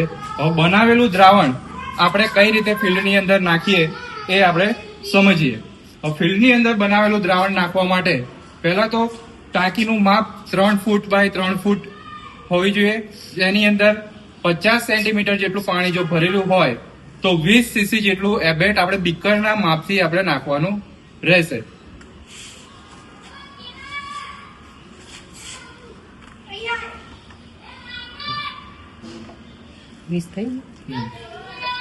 આ 20 સીસી જેટલું દ્રાવણ આપણે 3 ફૂટ બાય 3 ફૂટ ચોરસ મીટરની જે ટાંકી છે અને એની અંદર પાણીની ભરેલું જે ઊંડાઈ જે 50 સેન્ટીમીટર હોય તો આપણે 20 સીસી એબેટ આપણે એની અંદર નાખીએ છીએ. ઉપરાંત જો પાણીની ટાંકીની અંદર પાણી વધારે માત્રામાં ભરેલું હોય તો આપણે એબેટ બનાવેલું જે દ્રાવણ છે એની માત્રા આપણે વધારવાની રહેશે. એબેટ કામગીરી માટે જે દ્રાવણ આપણે બનાવેલું છે એ ટાંકીની અંદર 3 ફૂટ બાય 3 ફૂટ અને 50 સેન્ટીમીટર જેટલું પાણી અંદર ભરેલું છે. તો એની અંદર આપણે 20 ml જેટલું દ્રાવણ આપણે એની અંદર નાખીશું.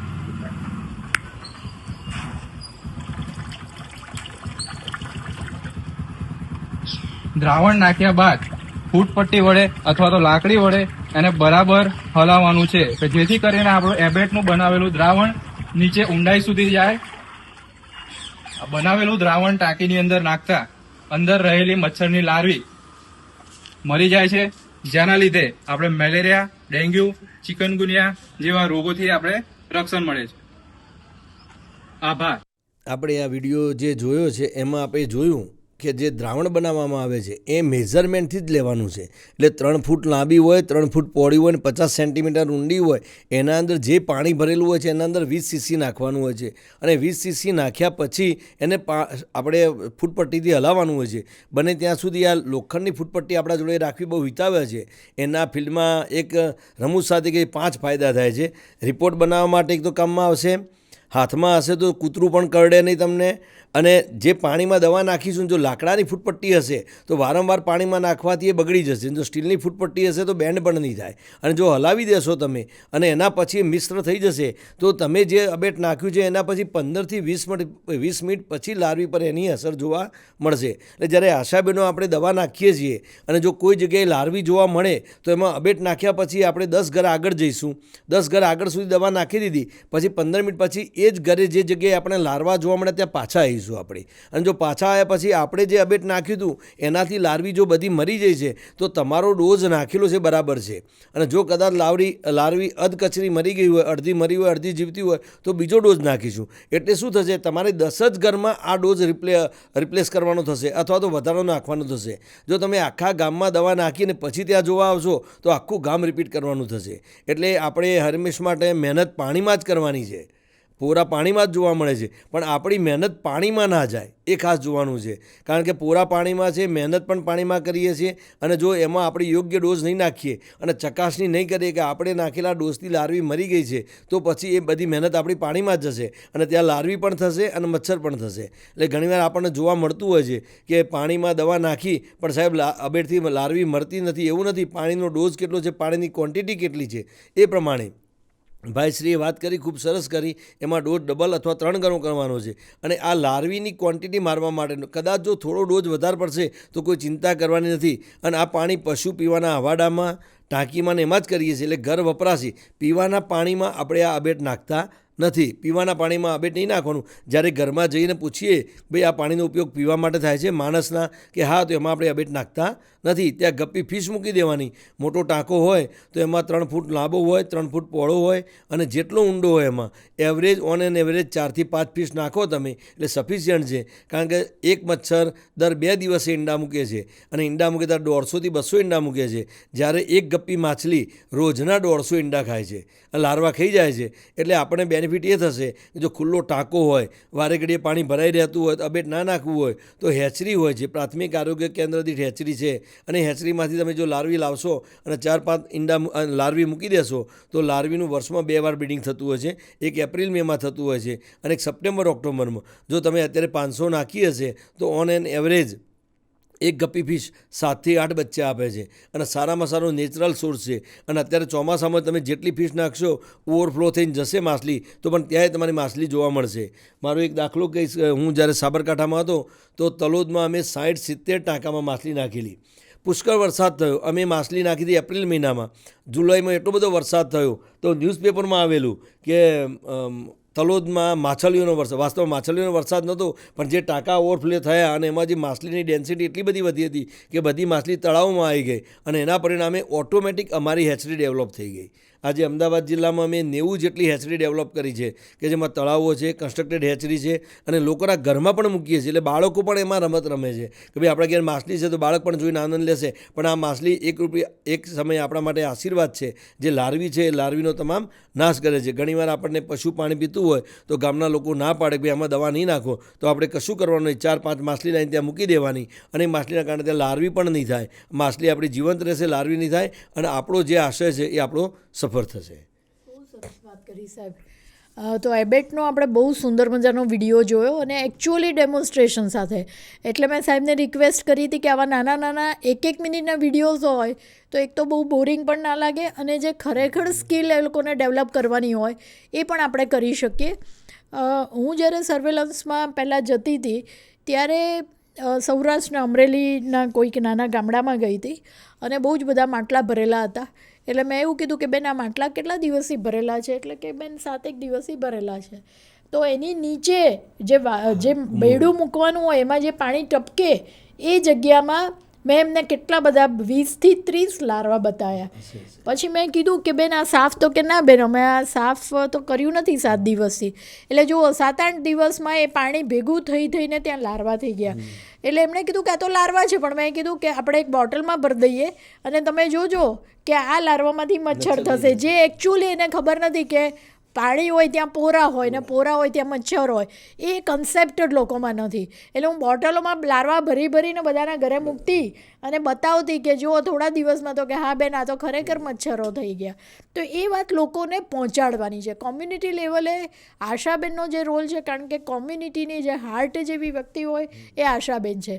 આશાબેનનું જ બધા એક્ટિવિસ્ટ છે, માને છે અને લોકો એના ઉપર વિશ્વાસ કરે છે. આરોગ્ય ડિપાર્ટમેન્ટમાં અમારા ઉપર વિશ્વાસ કરે કે નહીં પણ આશાબેન ઉપર ચોક્કસ કરે છે. તો તમે આ બાબત સમજાવવાની છે કે ભાઈ મારા ઘરે પણ જો હું માટલું ભરું તો બરાબર ઘસીને સાફ કરું કે ઈંડું એક પણ ચોંટેલું ધારો કે હોય તો એમાંથી નીકળી જાય.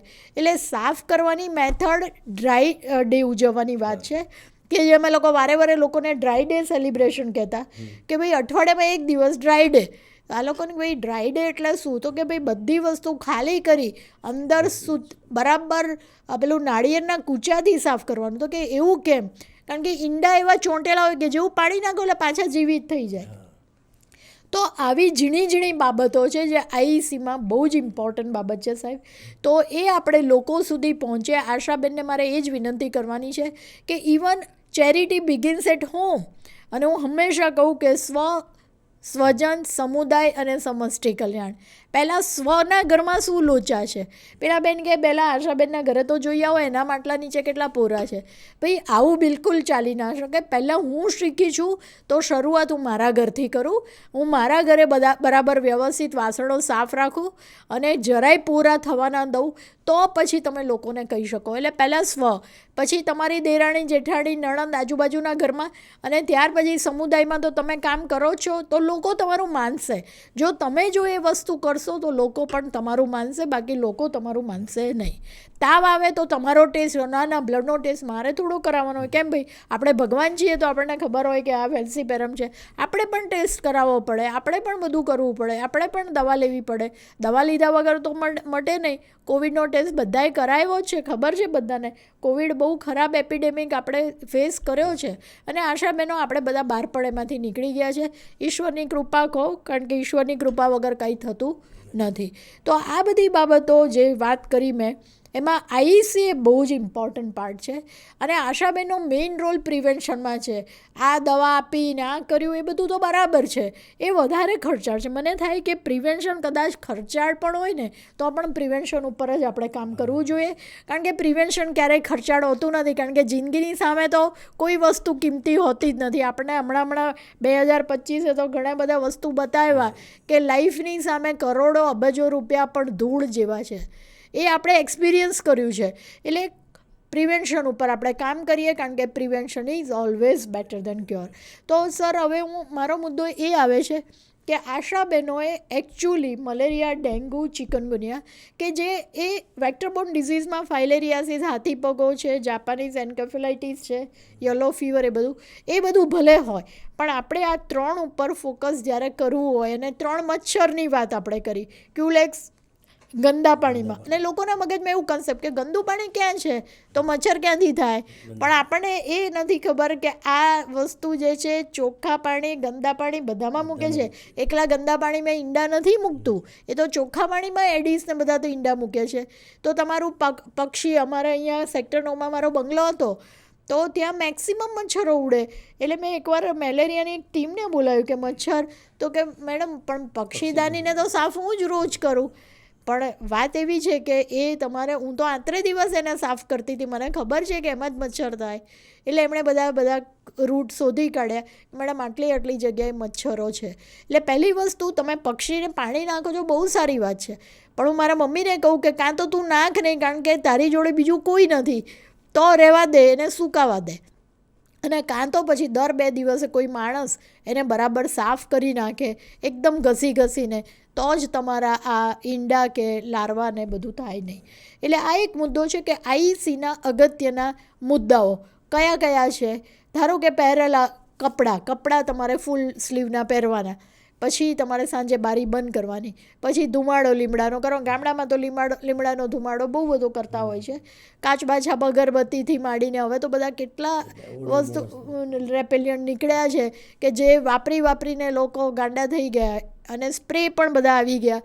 તો આ બધી વસ્તુનો તમે યુઝ કરો. મૂળ વાત એ છે કે મચ્છર ના થવું જોઈએ. તો સાહેબ, આઈસીમાં આશાબેન કયું કામ કરશે, કોમ્યુનિટીને કેવી રીતે મોબિલાઇઝ કરશે, અને આપણે કેવી રીતે આને પ્રિવેન્ટ કરી શકીશું સાહેબ? ખૂબ જ અગત્યનું છે. મેડમે કહ્યું prevention is better than cure. આશાબેનો જ્યારે ઘરે ફરે છે ને ત્યારે મેડમે ખૂબ વાત કરી. એક એડિસનું ઈંડું છે, એ આજે સુકાઈ જાય તો 3 વર્ષે પાણી મળે ને તો જીવતું થાય છે. એનોફિલિસનું ઈંડું સુકાઈ જશે તો ફરીથી નહીં થાય એમાં. પણ એ ઘસીને સાફ એટલા માટે કરો, એટલા માટે આપણે દર શુક્રવાર ડ્રાય ડે ઉજવીએ છીએ. તો બહેનો, જ્યારે આપણે કામ કરવા જઈએ આપણા ફિલ્ડની કામગીરી માટે, આરોગ્યની કામગીરી, ત્યારે અચૂક બહેનો સાથે ચર્ચા કરજો. હાઈ રિસ્ક ગ્રુપમાં ANC અને 0 થી 1 વર્ષના બાળકો આવે છે. તો એમને જ્યારે મેલેરિયા થાય છે ત્યારે બહુ ડેન્જર થતું હોય છે. ડેન્ગ્યુ થાય તો પણ ડેન્જર હોય છે. તો આપણે એ વખતે ખાસ કહેવાનું છે કે ભાઈ, બને એટલા પોતાના શરીરના ફૂલ કપડાં, શરીર ઢંકાય એવા કપડાં પહેરો. સંધ્યા સમયે અને સૂર્યોદય સમયે બંને સમયે ઘરના બારી બારણા બંધ રાખો. રિપેલન્ટનો ઉપયોગ કરો. અને જો મચ્છરજન્ય રોગચાળા જેવું લાગે તો તમને જાણ કરે, તમે આરોગ્ય ખાતાને જાણ કરો. તો જો મેલેરિયાના કેસો હોય તો લેટ ઇવનિંગ અને અર્લી મોર્નિંગમાં આપણે ફોગિંગ કરીએ છીએ. અને જો ડેન્ગ્યુ પોઝિટિવ જણાય તો દિવસ દરમિયાન કરીએ છીએ. પણ આ ફોગિંગ રોડ પર નહીં કરતા, ઘરની અંદર કરવાનું છે. અને જ્યારે ફોગિંગ કરીએ છીએ ત્યારે 20 થી 25 મિનિટ સુધી દરવાજા, બારી બારણા બંધ રાખવાના છે. અને બારી બારણા બંધ હશે તો જ એ નોકડાઉન ઇફેક્ટ થશે. અને બીજું, જેટલા પાણી ભરવાના પાત્રો છે એને કપડાથી ઢાંકી રાખો. હમણાં અમે નવાપુરામાં ગયા હતા તો ત્યાં ઉપર ટોકર ઢાંકેલું હતું, અને એના વચ્ચે મોટું કાણું હતું. તો અમે જ્યારે જોયું તો બેન કહે કે આ તો કચરો ના પડે એટલે ત્યારે મેં એમને સમજણ પાડી જો એક ડેન્ગ્યુનો કેસ તમારા ઘરમાં થશે તો 40,000 થી 50,000 રૂપિયા થશે. બેન તમે અમદાવાદમાં આવો, લાલ દરવાજા રોજ આવો છો તો 50 રૂપિયાનો એક દુપટ્ટો મળે છે, લઈને ખાલી બાંધી દો. તો જ્યારે તમે ફિલ્ડમાં જાઓ તો હવાના હવા જાય એવી કન્ડિશનમાં હોય પણ પાણી ભરેલા પાત્રોમાં મચ્છર ના જઈ શકે એવી રીતે કપડાથી ઢાંકો, એને પૂરેપૂરું ઢાંકણું બંધ રાખો. મોટા ટાંકા હોય તો એરટાઈટ ઢાંકણથી બંધ કરો. જો તાવ આવે તો તમારો સીધો સંપર્ક કરો. અને અત્યારે રાજ્ય કક્ષાએથી પણ આપણે લીફલેટ અને બેનર્સ આપેલા છે. એ બધા લીફલેટ તમે ઘરે ઘરે વિતરણ કરો અને તમે જાઓ તો નાની નાની ગ્રુપ ચર્ચા કરો, 10-15 લેડીઝને બેસાડી કે ભાઈ આપણે ના થાય તો શું કરવું અને થાય તો શું કરવું, ના થાય એના માટે શું પગલાં લેવા. અત્યારે આપણે વોટ્સઅપ ગ્રુપ ચાલે છે, અમે રોજ નવા નવા મેસેજ મૂકીએ છીએ. એ તમે તમારા ગ્રામ પંચાયતના ગ્રુપમાં મૂકો. ગ્રામ પંચાયતની ગ્રામ સભા હોય, સહકારી મંડળી હોય, ડેરી હોય, ત્યાં આપણે સ્ટીકરો લગાવીએ, સ્ટીકરો લગાવો અને મેલેરિયા અથવા ડેન્ગ્યુ ચિકનગુનિયા ના થાય એવા પ્રયત્નો હાથ ધરો.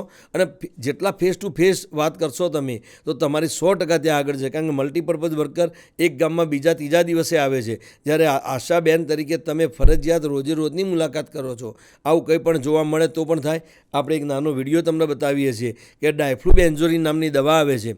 એ અત્યારે વરસાદ આવ્યો છે, વરસાદનું પાણી ભરાઈ ગયું છે તો એના અંદર ડાયફ્લુબેન્ઝોલિન બેક્ટેરિયા છે. અને એ બેક્ટેરિયા કેવા છે, એકવાર જો પાણીમાં નાખ્યા લાર્વી એને ખાઈ જાય છે. એ બેક્ટેરિયા એના પેટમાં જાય છે અને પેટમાં એનો ગ્રોથ થઈને પછી લાર્વીને ફાડી નાખે છે.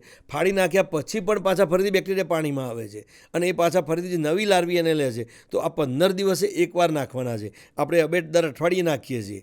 પાણી દર અઠવાડિયે સાફ કરવાનું છે. પણ જો બહારનું ખુલ્લું જે પાણી હોય છે, ગંદકી હોય છે, તળાવ હોય છે, વહી ગયેલું પાણી હોય છે, નાના નાના ખાડા ખાબોચિયા થયા છે, ત્યાં સબપિક્ટસ નામનો મોસ્કિટો થાય છે.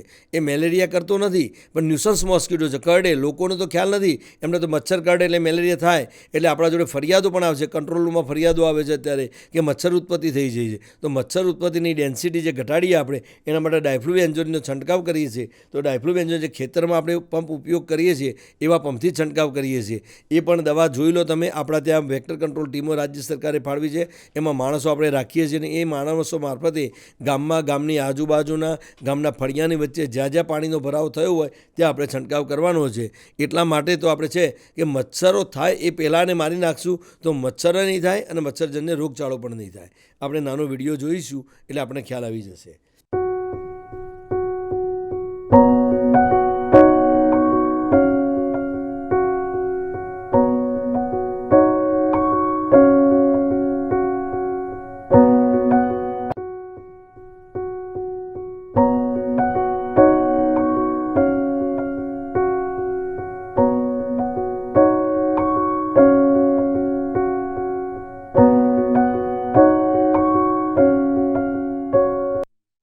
આપણે ડાયફ્લુબેન્ઝોલિનનો છંટકાવ કરેલો છે.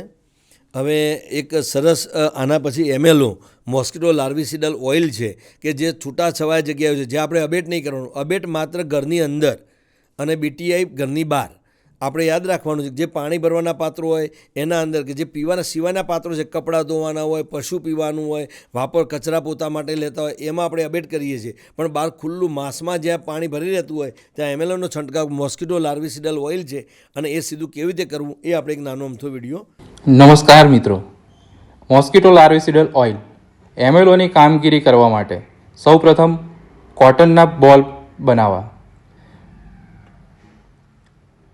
બનાવેલા જે કોટનના બોલ છે એને એક પાત્રમાં એમએલઓ એડ કરીને ડૂબાડેલા રાખવા.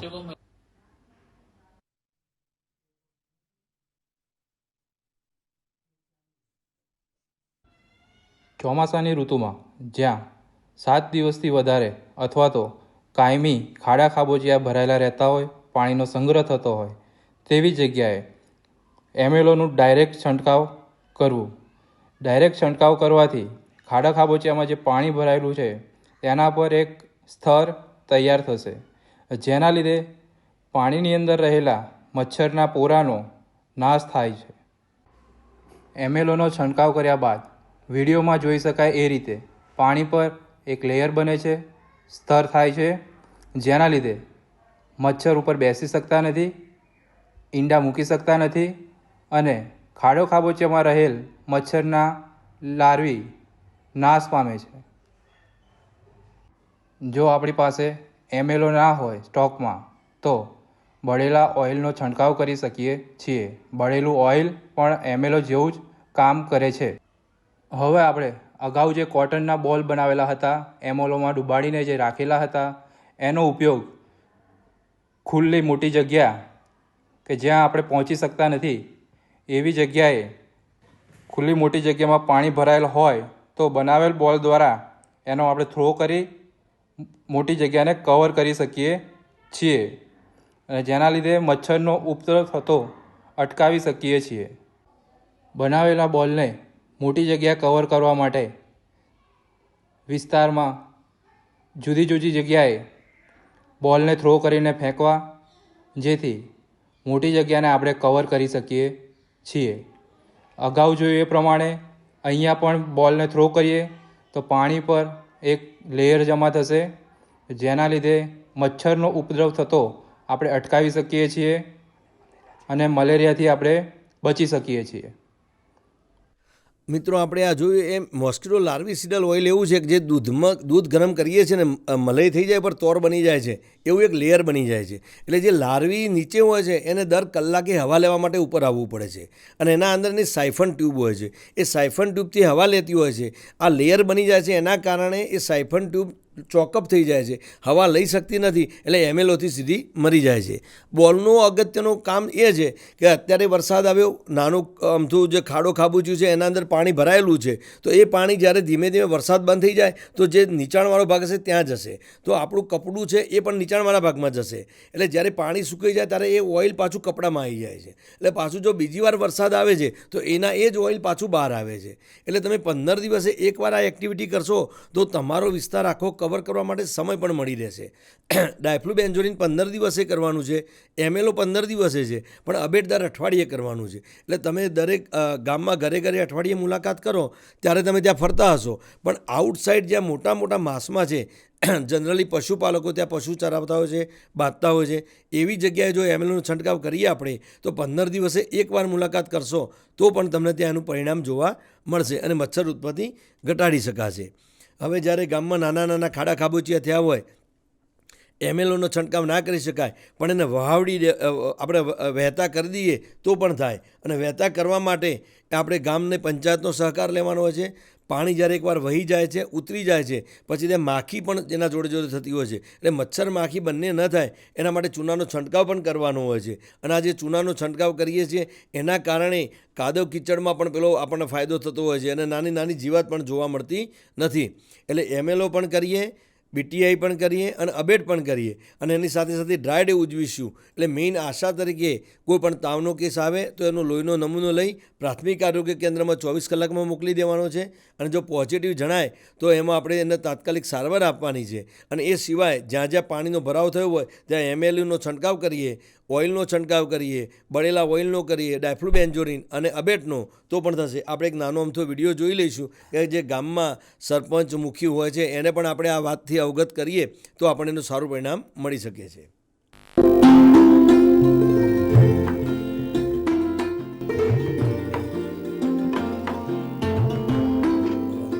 કેમ છો મુખી? અરે આવો આવો આવો સાહેબ, આવો. સારું થયું આવ્યા.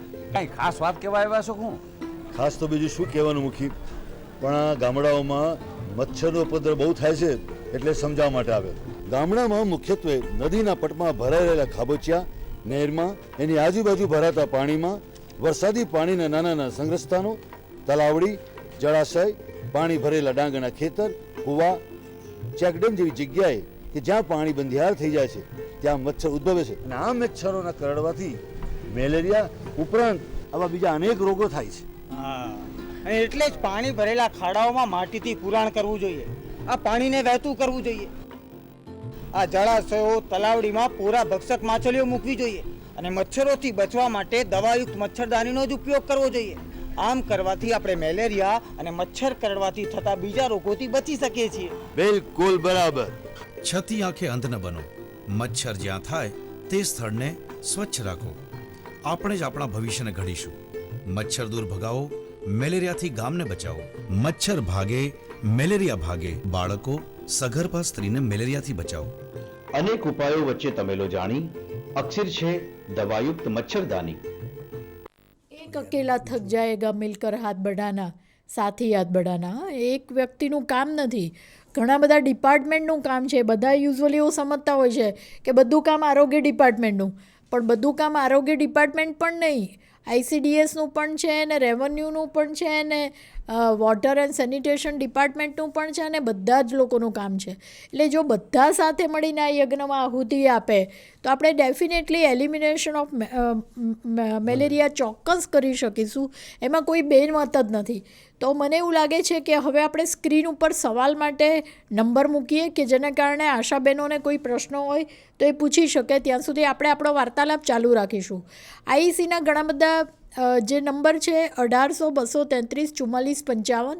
જે પણ આશાબેનો આ પ્રોગ્રામ જોઈ રહ્યા છે, આપણે તો ઘણા બધા વર્ષો સેટકોમ 2017થી મેં ચાલુ કરેલું.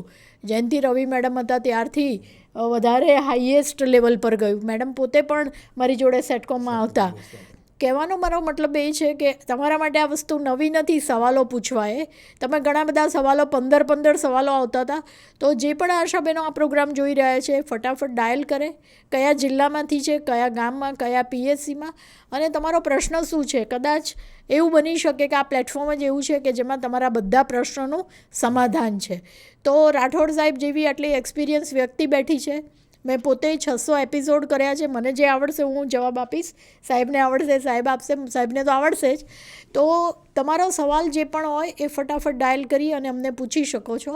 અને ત્યાં સુધી હું ફરીથી રિપીટેશન માટે કહું છું કે લક્ષણો દરેક આશાબેનને આવડવા જોઈએ. ચિકનગુનિયા, ડેન્ગ્યુ અને મલેરિયાના લક્ષણો કયા, શું કરવાનું એ પહેલી વાત. બ્લડ લેવાનું છે અને રેપિડ કિટનો યુઝ કરતાં કે બ્લડ સ્મિયર લેતા અવશ્ય આવડવું જોઈએ.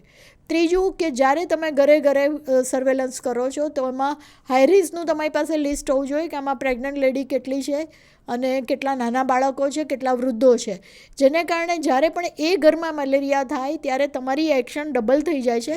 કારણ કે they are phone vulnerable group, high risk group અને એ લોકોને ગમે તે કોમ્પ્લિકેશન થઈ શકે એમ છે. તો તમારે એને વધારે તમારી આંખો એના ઉપર જ વધારે સ્થિર રાખવાની છે. તમારું મન, તમારી એક્ટિવિટી બધું એના ઉપર એક્શન કરવાનું છે. ત્રીજી વસ્તુ, ઘણા બધા પેમ્પલેટ, ઘણા બધા બેનર્સ હોય છે. યુઝ્યુઅલી આપણે પોતામાં અને બારીઓમાં લગાડવામાં અને એવી રીતે વાપરતા હોઈએ છીએ. અને મારો અહીંયા એક રિક્વેસ્ટ છે કે જે વસ્તુ સરકાર કરોડો રૂપિયા IC પાછળ ખર્ચતા હોય છે એનો પ્રોપર જગ્યાએ ઉપયોગ કરીએ. મને એવું લાગે છે કે મમતા દિવસ એ તમારું દર વખતે બુધવારે તમે મમતા દિન કરો છો.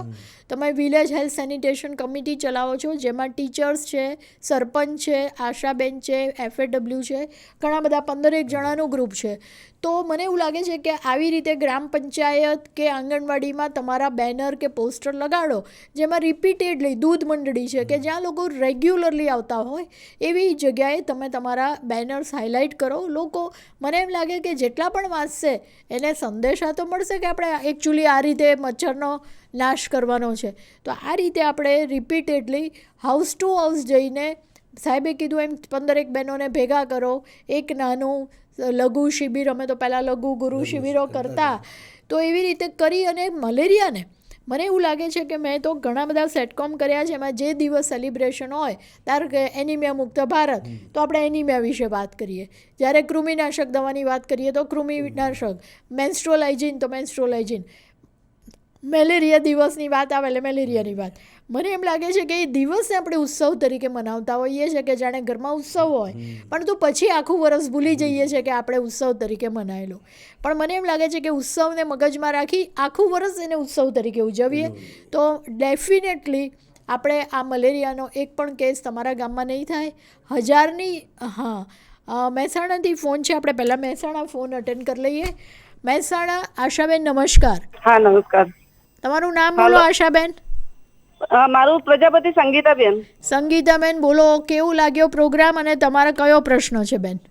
પ્રશ્ન તો મેડમ કોઈ નથી, પણ પ્રોગ્રામ અમને જોઈને સારું લાગ્યું અને આજે જે સાહેબે સમજાવ્યું એના વિશે માહિતી મળી, એ બધું જાણવા મળ્યું. અમને જે કંઈક અમુક ભૂલી ગયા હોય તો અમને રિપીટ થઈ ગયું, અમને ઘણું બધું સારું જાણવા મળ્યું. એટલા માટે પ્રોગ્રામ સારો લાગ્યો તમારો. બહુ સરસ બેન. ક્યાંથી બોલો છો તમે મહેસાણામાં? અમે લાડોલ ગામથી, વિજાપુર તાલુકામાંથી. Ladol, Vijapur, very good. આશાબેન, સંગીતાબેન, બહુ મજા આવી તમારી જોડે વાત કરીને. પણ કંઈ પ્રશ્નો હોય તો ડેફિનેટલી પૂછો, નહીંતર તમે બીજા જિલ્લાને આપણે ચાન્સ આપીએ. Thank you Sangitaben. બીજા કોઈ જિલ્લાવાળા ફટાફટ પ્રશ્ન પૂછો. જે રીતે પ્રશ્નો આ મહેસાણાવાળા બેને સંગીતાબેને પૂછ્યો એ રીતે અમને ચોક્કસ એવું ખબર પડે કે વિજાપુરમાં લાડોલમાં આ વ્યક્તિ પ્રોગ્રામ જોઈ રહી છે. મારા 500 એપિસોડમાં એવું જ થતું કે લોકો કોમ્પિટિશન કરે કે મારો કેમ બેન જોડે વાત નથી થતી. એ રીતે 15 સવાલ આવી જતા. તો અત્યારે પણ આપણી પાસે એક ઓપોર્ચ્યુનિટી છે, ફટાફટ ડાયલ કરી અને ફટાફટ પ્રશ્ન કરીએ. એટલે હું જે વાત કરતી હતી આઈઈસીની, એક સિમ્પલ વાત છે, તમારી ડાયરીમાં અમુક મુદ્દા નોટ કરવા જેવા છે. સાહેબે પણ એવી બહુ સુંદર વાતો કરેલી છે.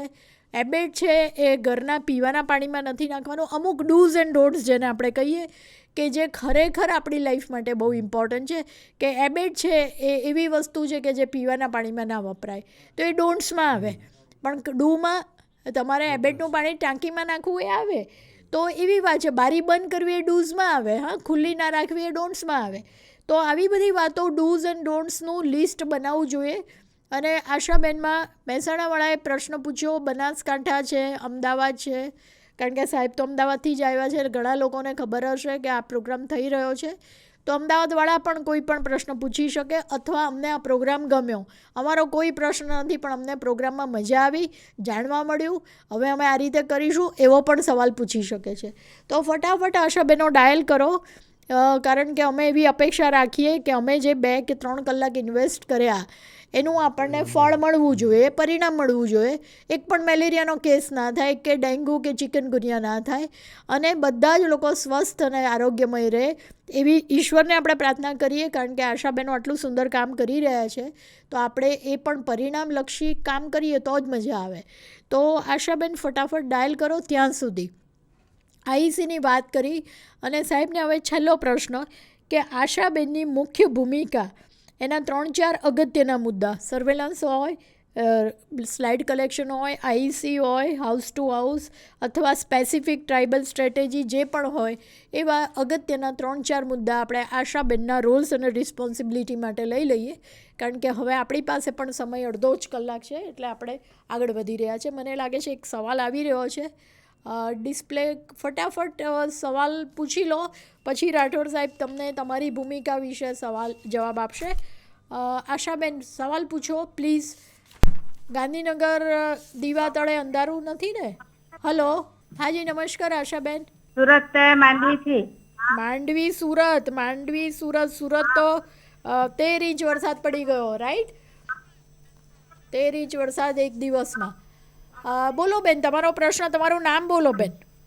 મારું નામ સ્મિતાબેન કુંદનભાઈ ચૌધરી. હા સ્મિતાબેન બોલો, સવાલ બોલો તમારો. સવાલ તો મારો કઈ નથી મેડમ, પણ તમારો પ્રોગ્રામ જોયો, મને બહુ સરસ લાગ્યો. મજા આવી? સમજણ પડી કે બધી? હા, સાચી વાત છે. અને મને એક જ સવાલ કહેવાની મન થાય છે, તમને જરા પણ એવું લાગે ને કે આ કોમ્પ્લિકેટેડ કેસ છે, ફટ દઈને રિફર કરી દેવાનો. હા, પોતાના હાથમાં કેસ નહીં રાખવાનો. કારણ કે પેશન્ટ મરી જાય એના કરતાં બેટર છે કે આપણે પેશન્ટને ટાઈમલી રિફર કરી દઈએ. એ પણ એટલું જ અગત્યનું છે. તમને એમ થાય કે ના મટી જશે, પણ પેશન્ટ પછી વધારે જટિલતાઓમાં જતો રહે, પેશન્ટ સિરિયસ થઈ જાય, પછી ડૉક્ટર કે તમે તો બહુ મોડા લાવ્યા, પહેલાં લાવ્યા હોત તો બચી જાત. એવું ન થવું જોઈએ. અને સાહેબે કીધું એમ પાણી પુષ્કળ પીવડાવવાનું. Fluid is the treatment. Dengue, chikungunya બધામાં પછી સૂપ પીવો કે પાણી પીવો કે શરબત પીવો, પણ પાણી પીવડાયા કરો. હા Sangitaben, thank you very much. બીજા જિલ્લાને હવે ચાન્સ આપીએ. બીજા જિલ્લાવાળા પ્રશ્ન પૂછો. સુરતે પ્રશ્ન પૂછ્યો, વિજાપુર લાડોલે પ્રશ્ન પૂછ્યો, ગાંધીનગર પ્રશ્ન પૂછ્યો, અમદાવાદ પ્રશ્ન પૂછે. પ્લીઝ ફટાફટ ડાયલ કરો. અને 1844-55 ફટાફટ સવાલ, અમદાવાદનો સવાલ. નમસ્કાર બેન.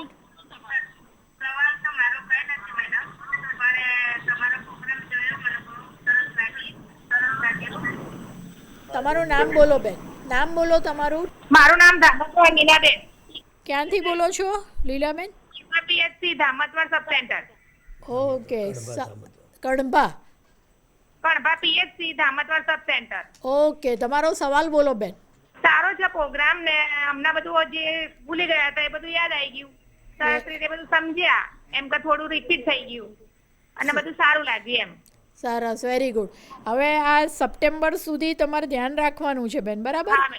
એટલે બરાબર આપણે કાર્યવાહી કરીએ એટલે રાઠોડ સાહેબને પણ મજા આવે, કારણ કે એમણે પણ આપણી પાછળ 2 કલાક કર્યા છે પાછળ, હે ને?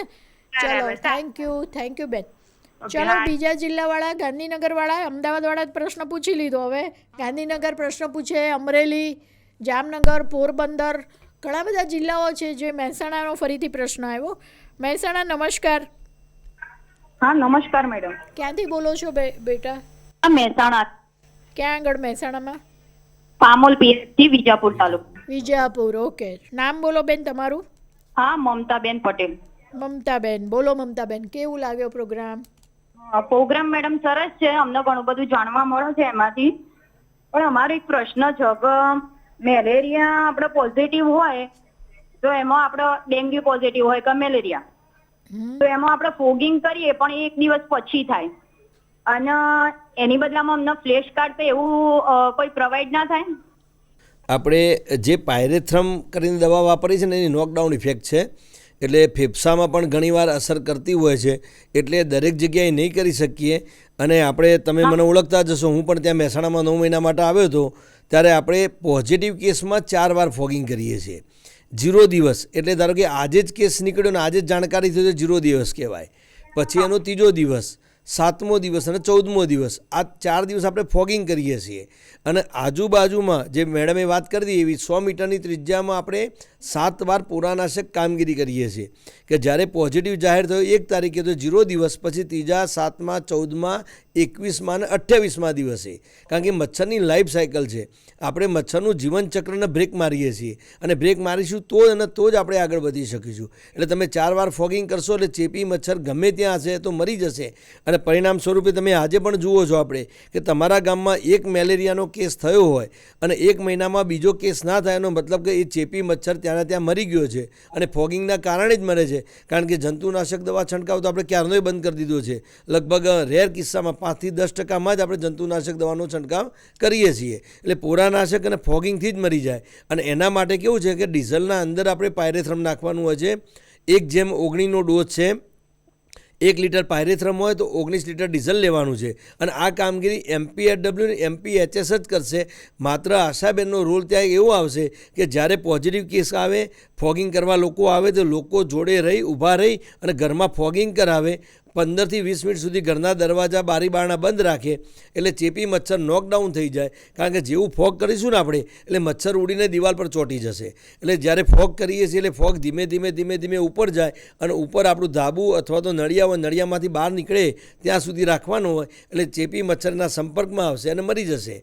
અને ચેપી મચ્છર કેમ ઘરમાં રહે એ પણ કહી દઉં તમને, કે મચ્છરનું વજન 0.2 માઇક્રોન હોય છે, અને પોતાના કરતાં 2.5 ગણું વધારે લોહી લે છે. એટલે જ્યારે મચ્છર એના કરતાં વધારે લોહી પી જાય પછી એ ઉડી શકતો નથી, એટલે ઘરની દિવાલ પર જ બેઠેલો હોય છે. એટલે ફોગિંગ તાત્કાલિક કરીએ તો મરી જાય. હા, કદાચ ઘરમાં જો તમારે ફોગિંગની જગ્યાએ આપણે ભાદરવામાં ધુમાડો થાય, આપણે ગુગળનો ધૂપ કરીએ છીએ, તો મેડમે વાત કરી લોબાન, ગુગળ સારામાં સારું છે. લીમડાનો ધુમાડો કરો, ગુગળનો ધુમાડો કરો તમે, તો રોજ સંધ્યા સમયે અથવા આરતી સમયે જે મંદિરોમાં ધુમાડો થાય છે એનું એક સાયન્ટિફિક રીઝન પણ આ છે. ધાર્મિકતાની સાથે સાથે સાયન્ટિફિક રીઝન છે કે આજુબાજુ મચ્છરનો ઉપદ્રવ ઘટી જશે. એટલે આપણે ઘરમાં જો તમારા વિસ્તારમાં ક્યાંય પણ તેમને જોવા લાગે તો સાંજે લીમડાનો ધુમાડો કરો અથવા તો ગુગળનો ધુમાડો કરો, તો પણ મચ્છરો મરી જશે એનાથી. Okay sir, thank you sir. એટલે બેનના પ્રશ્નોનો મને લાગે છે કે ઉકેલ મળી ગયો હશે. એમણે જે પ્રશ્ન પૂછ્યો સાહેબે બહુ સરસ રીતે એક્સપ્લેન કર્યું. બીજા જિલ્લાવાળા પણ પ્રશ્ન કરી શકે છે. ઘણી બધી આપણે વાતો કરી જે ખરેખર આશાને ઉપયોગી હોય એવી વાતો. એવું નહીં કે PPTમાં ઇંગ્લિશમાં 10-15 સ્લાઇડો બતાવી દીધી અને ત્યાં વાર્તા પૂરી કરી. એવા સેટકોમ આપણે ક્યારેય કરતા નથી. એકદમ ટુ ધ પોઈન્ટ, આશાને ઉપયોગી અને તમને મગજમાં ઉતરી જાય એવી રીતે આપણે આપણી મેથોડોલોજી છે જે વર્ષોથી આપણે કરતા આવ્યા છીએ. એટલે જે લોકો ઇંગ્લિશમાં પ્રેઝન્ટેશન લઈને આવે એ લોકોને હું એલાઉ જ નથી કરતી કે ના સાહેબ, એના કરતાં આપણે મોઢે જ વાત કરીએ. કારણ કે આશાબેનો એ સ્લાઇડો જોયા કરશે ને એમાં એમને ખરેખર મેળવવાનું હશે નહીં મેળવે. તો ઘણા બધા જિલ્લાવાળા જોઈ રહ્યા છે. ફરી રિપીટ કરું છું, ગાંધીનગર જિલ્લાવાળા નો કંઈ પણ પ્રશ્ન હોય તો પૂછી શકે છે. ટોટલ 3000 આશાબેનોએ રજિસ્ટ્રેશન કર્યું છે GIDMમાં. 3000 આશાબેનોએ. અને બીજી વાત પણ કહી દઉં કે અમે લોકો યુટ્યુબ પર પણ આ પ્રોગ્રામ મૂકવાના છે. રાઠોડ સાહેબને પણ હું લિંક મોકલીશ અને GIDMને પણ મોકલીશ, જેને કારણે જે લોકો કોઈ કારણસર આ પ્રોગ્રામ જોઈ નથી શક્યા એ લોકો શાંતિથી ઘરના બધા માણસોની વચ્ચે પણ આ યુટ્યુબ ખોલી અને પણ આ પ્રોગ્રામ જોઈ શકે છે, જેને કારણે ઘણું બધું આરોગ્ય શિક્ષણ એમને મળશે અને ખરેખર આ ઉપયોગી સેટકોમ હતો. એટલે સપ્ટેમ્બર સુધી જે આપણે ખરેખર ધ્યાન રાખવાની બાબતો છે એ બાબતોની આપણે ચર્ચા કરી. છેલ્લે એક બીજી નાની સ્મોલ વાર્તા કરી અને કોઈનો પ્રશ્ન હોય તો પેરેલલ આપણે ચોક્કસ લઈશું સાહેબ, અને પછી તમારે છેલ્લે કેરી હોમ મેસેજ કંઈ પણ કન્ક્લુઝન હોય કહેજો. કે એક ગુરુને 2 શિષ્યો હોય છે, એકનું નામ બુદ્ધિરામ હોય છે, એકનું નામ શક્તિરામ હોય છે. અને ગુરુ કહે છે કે આપણે યજ્ઞની તૈયારી કરીએ અને યજ્ઞની બધી તૈયારી થાય છે અને ગુરુ બેસી જાય છે આસન ને બાજેટ ઉપર અને પછી કહે છે કે બધું કોઈનો પ્રશ્ન છે, કોઈનો પ્રશ્ન પ્લીઝ. હલો હલો ગાંધીનગર બોલો. હલો ટીવીનો વોલ્યુમ ઓછો કરો બેન, ટીવીનો વોલ્યુમ ઓછો કરીને પછી વાત કરો. હવે બોલો આપનું નામ.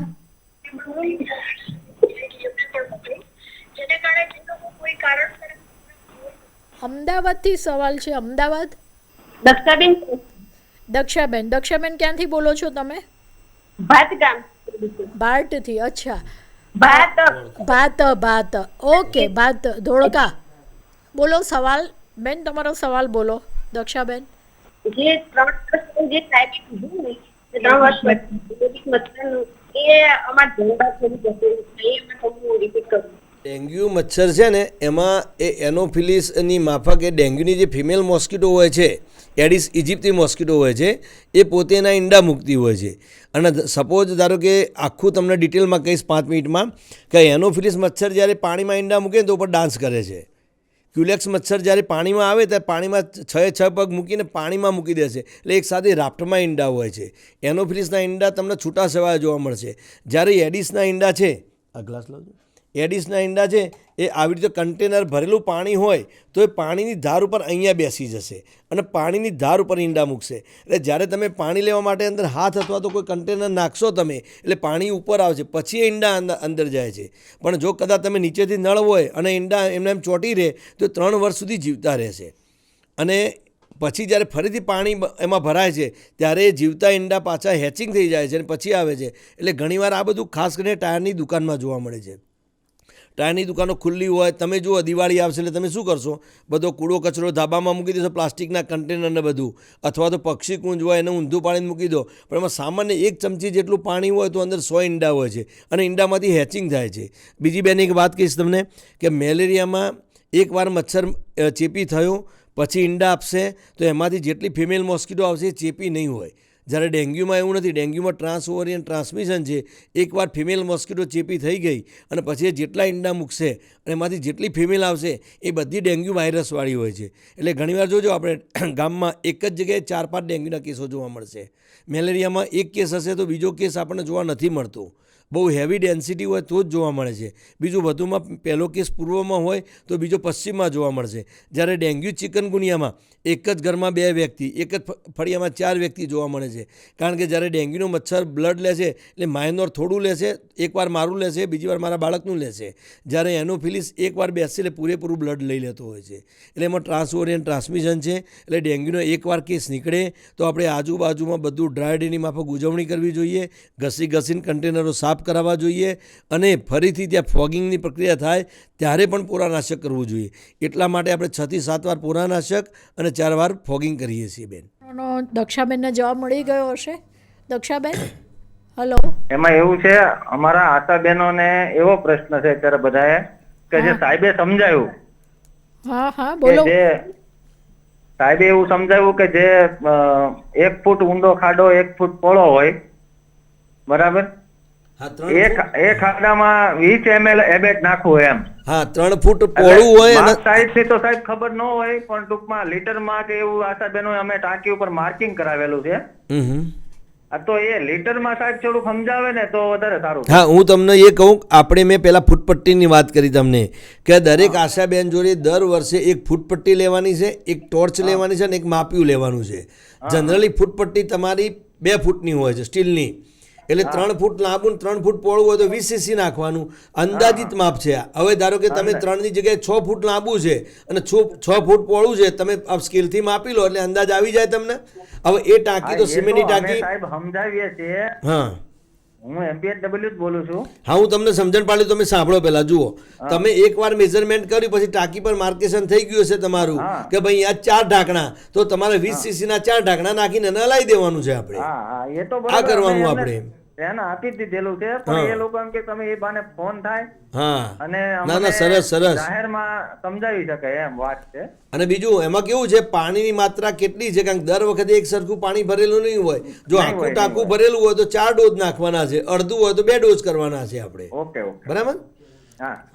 MPW પણ જોઈ રહ્યા છે અને FAW પણ આ પ્રોગ્રામ જોઈ રહ્યા છે. બહુ આનંદની વાત છે, કારણ કે એકચ્યુઅલી તો આ પ્રોગ્રામમાં જેટલો બેનિફિટ બધાને મળે, એકલા આશાબેનો નહીં પણ યુઝ્યુઅલી સેટકોમ તો બધા જોતા જ હોય છે. તો ભાવનગરવાળાનો પ્રશ્ન આવ્યો, ખરેખર ખૂબ આનંદ થયો. તો વાર્તા આપણે આગળ લઈ જઈએ જ્યાં સુધી બીજો ક્વેશ્ચન નથી આવતો. મને લાગે છે બીજો કોઈ પ્રશ્ન આવી રહ્યો છે. આવી રહ્યો હોય તો ચોક્કસ અટેન્ડ કરી લઈશું. તો કહે છે કે આપણે યજ્ઞની તૈયારી કરીએ પણ યજ્ઞમાં બેઠા ગુરુ, પછી ખબર પડી કે તુલસી તો છે નહીં. એટલે કે બુદ્ધિરામ એક કામ કરો, તુલસી બહાર જઈને તોડી આવો. એટલે પેલા બુદ્ધિરામ છે એનું વજન 100 કિલો હતું. એને થયું ક્યાં બહાર જવું ને ક્યાં તુલસી લાવો. એટલે બુદ્ધિરામ શક્તિરામને ટ્રાન્સફર કરે છે કે ને કે આશાબેન કે બીજા કરી લે ને. તો કે શક્તિરામ તમે લઈ આવો ને, મને તુલસી કેવા હોય ખબર નથી. એટલે પહેલાં પણ એનુંય વજન વધારે હોય છે. એટલે કહે છે કે હે ગુરુજી, કેળના પાન હોય એ જ તુલસી ને. એટલે ગુરુને ખબર પડી જાય છે કે આ બેમાંથી એકેની દાનત કામ કરવાની છે નહીં. એટલે હવે યજ્ઞને હમણાં બાજુમાં મૂકો, પહેલાં આ લોકોને તુલસીનો પાઠ ભણાવીએ. એટલે ગુરુ કે જો ભાઈ હું તો યજ્ઞમાં બેસી ગયો છું, મારે હવે ઊભું તો થઈ ના શકાય. ગુરુજીનું વજન 120 કિલો હતું. તો કે એક કામ કરો, મને બાજરથી ઉચકીને બહાર લઈ જાઓ, જ્યાં તુલસી આવશે ત્યાં હું તમને કહીશ કે તુલસી આવ્યું. પેલા લોકોને થયું કે બહાર જ તુલસીનો છોડ છે ને વાંધો નહીં. પછી બહાર જાય છે એટલે એમને એમ કે બહાર જ હમણાં કહેશે, તો ગુરુ તો એમને 3 કિલોમીટર ચલાવે છે કે તુલસી સાલા ક્યાંય દેખાતા નથી.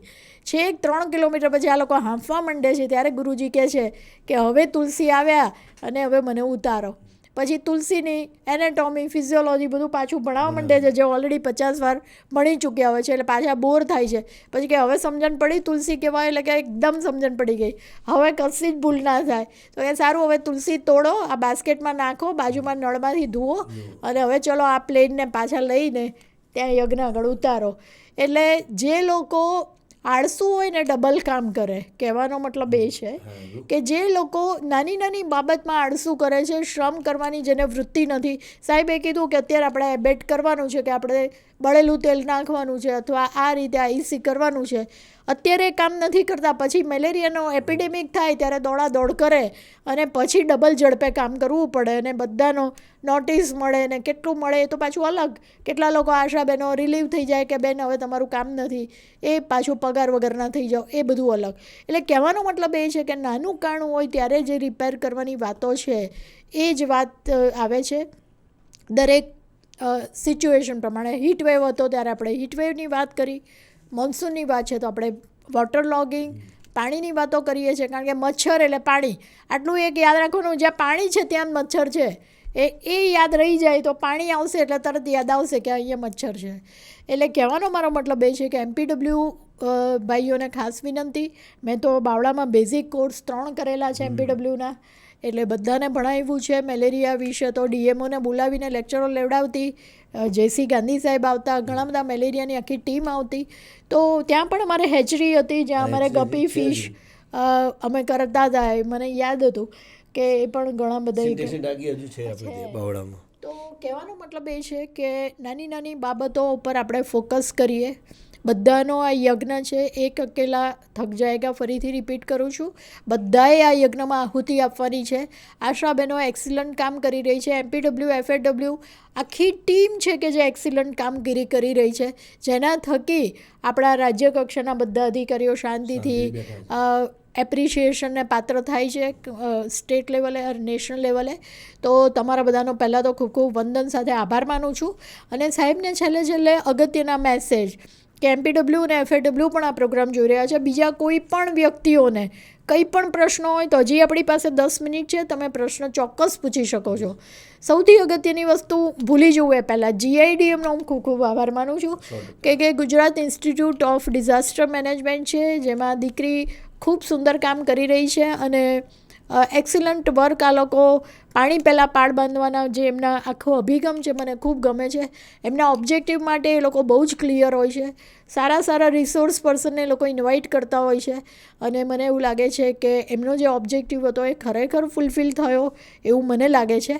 તો બીજો બાયસેક ટીમનો ખૂબ ખૂબ આભાર માનું છું કે મારા 600 એપિસોડ થયા, 500 તો મેં રેગ્યુલર નોકરી વખતે ને પછી ઘણા બધા એપિસોડ GIDM, ICDS, હેલ્થ બધા જોડે કર્યા છે. તો મને એવું લાગે છે કે બાયસેક ટીમનો મને પહેલેથી બહુ સપોર્ટ રહ્યો છે. તો અમે તો શનિવારે રજાના દિવસે પ્રોગ્રામ કરતા હતા, આશા એક આરોગ્ય ચેતના, અને એ લોકો રજાના દિવસે બિચારાને રજા હોય તો પણ પ્રોગ્રામ કરાવવા આવતા. તો બાયસેક ટીમનો આભાર માનું છું. હવે રાઠોડ સાહેબને વિનંતી કરું કે આજે આખો જે પ્રોગ્રામ થયો એનું નાનું સમરાઇઝેશન કરે 5 મિનિટમાં, કે જેને કારણે, અને ત્યાં સુધી તમારો કોઈ સવાલ હોય તો તૈયાર રાખજો અને ડાયલ કરજો, અમે ડેફિનેટલી સવાલ લઈશું. ખૂબ જ ધન્યવાદ મેડમે બધાનો આભાર વ્યક્ત કર્યો. અને હું મેડમનો અમે તો ગુરુજી માનીએ છીએ. તાલીમ એમના હાથ નીચે અમે પણ લીધેલી છે અને અત્યારે મોકો પણ અમને મળ્યો. પણ આશાનો મેઇન રોલ, કોઈ પણ તાવ મેલેરિયા હોઈ શકે, એટલે તાવનો કેસ તમારા સર્વેલન્સ દરમિયાન ક્યાંય મિસ ના થવો જોઈએ. આપણે 104 નંબર પણ ડાયલ કરે છે, એમાં પણ આશાનું નામ આપેલું છે, તો આપણે સીધાનો સંપર્ક કરી લઈશું. જો તાવ છે તો એની સ્લાઇડ લઈશું તો ક્લોરોક્વિન આપી દઈશું, એટલે સીધું તમારું EDCT થશે, અર્લી ડાયગ્નોસિસ કમ્પ્લીટ ટ્રીટમેન્ટ. અને એના કારણે જે મેડમે ક્લોરોક્વિન અને પ્રાઇમાક્વિનની વાત કરી, એ સાઇઝન્ટોસિડલ ને એ બધું ડ્રગ છે, તમારા વિશે બહારનું છે થોડું, તો આપણે ત્યાંના ત્યાં જ ચેઇન બ્રેક કરી દઈશું. અને બીજું પોરાનાશક, દર મંગળવારે અબેટ ડે, દર શુક્રવારે ડ્રાય ડે, આ 3 એક્ટિવિટી તમારા થકી થશે તો 100% રિઝલ્ટ મળશે. અને આનું રિઝલ્ટ હું 2012થી આશાઓની તાલીમ આપીને આશાબેનો જે કામગીરી કરી છે એનું પરિણામ અત્યારે અમદાવાદ જોઈ રહ્યું છે. માત્ર 0 કેસ સાથે આખા રાજ્યમાં પહેલો નંબર છે. એ આશાથી લઈ અને MO સુધી ટીમ વર્ક છે, અને બહેનો બધાએ ટીમની સાથે જ કામ કરીશું. આપણે હું એકલો દોડીશ, તમે એકલા દોડશો તો પણ નહીં થઈ જાય. એટલે ન ભૂતો ન ભવિષ્યથી રોગ થાય એ પહેલાં આપણે રોગને નાબૂદ કરીએ, પાણી આવે એ પહેલાં પાળ બાંધીએ. એટલે આપણું સર્વેલન્સ અને પુરાનાશક આ બે જ ખૂબ જ અગત્યનું છે. તમારું સર્વેલન્સ ટાઈટ હશે, ગામમાં કોઈ પણ તાવ આવે તો સીધો કે ભાઈ મારે ગીતાબેન જોડે અથવા તો રેશમાબેન જોડે મારે સ્લાઇડ લેવાની છે, તમારો સંપર્ક નંબર ત્યાં આપેલો રાખશો તો 100% આપણને પરિણામ પ્રાપ્ત થશે. અને એટલા માટે ચોમાસા પહેલાં બધી જ પુરાનાશક, સર્વેલન્સની કામગીરી અને એન્ટી મેલેરિયલ ડ્રગ બધી આશાને પૂરેપૂરી માત્રામાં મળી જાય છે, એની અમે ખાતરી કરીએ છીએ. તો સર્વેલન્સ અને પુરાનાશક આ બે મેઇન રોલ છે આપણા, અને એમાં આપણે 100% સારી એક્ટિવિટી કરીશું. પણ ક્વોલિટી ઓફ BS 10/10/10નું BS હશે તો 100% એમાં રિઝલ્ટ મળશે. ગયા વર્ષે 6 મેલેરિયાના કેસ હતા અમારા મેડમ, એમાં એક આશાબેનની સ્લાઇડમાં પોઝિટિવ હતું. એટલે અમને ગર્વ થયો કે અમારી આશાબેનો ઘેર જેના કામગીરી સારી રીતે કરે છે. આપણા એક્સ જોઈન્ટ ડાયરેક્ટર હમણાં ફિલ્ડમાં આવેલા હતા એમના કામથી, તો એમના તે પ્રમાણે એમને 2 જગ્યાએ પુરાનાશક કામગીરી જોઈ અને મને ફોન કર્યો કે રાઠોડ તારા વિસ્તારમાં 2-4 જગ્યાએ મેં જોયું ક્યાંય પૂરા નથી. તો મેં કહ્યું અમારા આશાબેનના કારણે કામગીરી સુચારુ રૂપે થઈ રહી છે. એટલે આપણે પુરાનાશક અને સર્વેલન્સ બે સમયસરની કામગીરી કરીશું તો દિવાળી બધા આપણે આપણા ઘેર કરીશું, નહીંતર દિવાળી દોડાદોડીમાં આપણી નકારી શકાય નહીં. ખૂબ ખૂબ આભાર આપનો. કોઈ પ્રશ્ન હોય તો આપ રજૂ કરી શકો છો. કહેવાય છે કે good planning is half done, અને આ પ્લાનિંગના ભાગરૂપે આ પ્લેટફોર્મ પરથી આપણી રજૂઆત થઈ. અને એમાં જે એક્સપર્ટ વ્યક્તિ હોય કે જેમનું નોલેજ આટલું બધું, જેમનો ફિલ્ડ લેવલનો એક્સપિરિયન્સ આટલો બધો, એ વ્યક્તિ જ્યારે આપણને નાનામાં નાની બાબતની વાતો કરે, અને MPW ભાઈઓએ તો બેઝિક તાલીમમાં એમનું તો મેઇન રોલ જ મલેરિયા રિલેટેડ એક્ટિવિટી કરવાનો છે. તો મને એવું લાગે છે કે આટલા સુંદર વિડીયો બનાવ્યા, કારણ કે મારી પણ એમને રિક્વેસ્ટ હતી કે જેટલું આશાબેનોને નાના નાના વિડીયો દ્વારા ખબર પડે એટલી વસ્તુ આપણા કહેવાથી ના ખબર પડે. અને એ વિડીયો પણ એમણે તાત્કાલિક બનાવડાવી દીધા અને બહુ સુંદર રીતે આજે આખો પ્રોગ્રામ રજૂ થયો. તો મને એમ લાગે છે કે હિંમત ભાડે ક્યારેય મળતી નથી અને કોશિશોના કારખાના ક્યારેય નથી હોતા. અને જ્યારે કોશિશ કરવાની વાત આવે ત્યારે આમાં 1% પણ આપણે બાંધછોડ કરવાની વાત આવતી નથી. ઘરે બેઠીને ફોર્મ ભરી દેવા કે ઘરે બેસીને કરવું એ આપણા ફિતરતમાં નથી અને એ આપણા સંસ્કારમાં નથી. એટલે આપણે જે પણ કામ કરીએ એ ઉપરવાળો જુએ છે અને આપણો આત્મા સતત આપણું નિરીક્ષણ કરે છે. કોઈ જુએ કે નહીં, રાઠોડ સાહેબ કંઈ બધી જગ્યાએ સુપરવિઝન મોનિટરિંગ ના કરી શકે, પણ ઉપરવાળો સતત જોયા કરે છે ને એના હિસાબો રાખે છે. તો એનો ડર રાખીને એક સત્યવાદી વ્યક્તિ તરીકે, એક કર્મનિષ્ઠ વ્યક્તિ તરીકે આપણે જે કંઈ કામ કરવાનું છે બહુ સારી રીતે કરીએ અને આપણા ગામમાં એક પણ મલેરિયા, એક પણ ડેન્ગ્યુ, એક પણ ચિકનગુનિયાનો કેસ ના થાય તો મને લાગે છે કે આનાથી સારી વાત કઈ હોઈ શકે. તો આપણે આ ઉડાન કરવાની છે અને બધા જ લોકો એકસાથે આ જો ઉડાન કરીશું ને ઉત્સવ મનાવીશું તો ડેફિનેટલી આવનાર જે સપ્ટેમ્બર સુધીના દિવસો છે બહુ સારી રીતે જશે. નહીંતર સાહેબે કીધું કે દિવાળીમાં દોડાદોડ કરવી પડશે. હા, લોકો પેશન્ટ એડમિટેડ હશે, કોઈનું મૃત્યુ થયું હશે, આશાબેન કયા હતા, કયા ડીએમઓ હતા, કયા આરડીડી હતા, એમ કરીને બધાને દોડાદોડ કરવી પડશે. આપણે એવી દોડાદોડ શું કામ કરવી? રોજ રેગ્યુલર કામ કરીએ ને તો મને લાગે છે કે આપણું 10 થી 5નો ગાળો છે ને, 10 થી 6નો, એમાં જો તમે રેગ્યુલર કંઈ પણ ચા પીવા ગયા ને નાસ્તો કરવા ગયા ને એ બધું બંધ કરી દો ને તો એટલો બધો સમય છે ને કે આપણે સારામાં સારી ક્વોલિટીથી કામ કરી શકીએ છીએ. મને તો ઘણા બધા કહે કે મેડમ તમે, મેં કીધું બ્રેક લેવાનો જ નહીં, કારણ કે આ પીરિયડ છે એમાં જો કરીએ તો ઘરે જઈને કામ ના કરવું પડે, નહીં તો ડેફિનેટલી ઘરે જઈને પણ આપણે કામ કરવું પડે. તો આવી બધી બાબતો છે અને મને ચોક્કસ શ્રદ્ધા છે, કારણ કે મેં તો આશાબેનોના આટલા 500 એપિસોડ કર્યા જેમાં મને પૂરેપૂરો વિશ્વાસ હોય તો આશાબેનો પર છે. એક સંવેદનશીલ પ્રશ્ન આવ્યો, એક સંવેદનશીલ કડી છે, ખૂબ જ સુંદર કડી, કર્મનિષ્ઠ કડી અને કમિટેડ, ડેડિકેટેડ આખું જૂથ કે જેણે કોવિડમાં આપણને જીત મેળવડાવી અને આખું ઇન્ડિયા ઇન્ટરનેશનલ લેવલે બહુ સરસ રીતે એપ્રિશિએટ થયું. વેક્સિનેશન એક દિવસમાં 25 લાખનો આપણે રેકોર્ડ તોડ્યો હતો. મોદી સાહેબે ટાર્ગેટ આપ્યો 25 લાખ વેક્સિનેશનનો અને આપણે શિવરે સાહેબ હતા ત્યારે કમિશનર, અને મને યાદ છે કે અમે લોકો રાત્રે 12 વાગે બધા આંકડા લેતા હતા અને અમે 25 લાખના target. This is due to teamwork. Teamwork સિવાય શક્ય નથી. તો ખૂબ સુંદર વાતો કરી. રાઠોડ સાહેબનો ખૂબ ખૂબ આભાર અને GIDMનો પણ ખૂબ ખૂબ આભાર. ફરી પાછું ક્યારેક આવો ચાન્સ મળશે તો આશાબેનોને મળવાનું આ સેટકોમ મારફતે મળશે. બાકી તો હું રિટાયર્ડ થઈ ગઈ છું, પણ જ્યારે પણ ચાન્સ મળશે ડેફિનેટલી મને આનંદ થશે આશાબેનોને મળવાનો આ પ્લેટફોર્મ પર. બાયસેકનો ફરીથી આભાર, GIDMનો આભાર. થેન્ક યુ વેરી મચ અને જય જય ગરવી Gujarat. Thank you so much.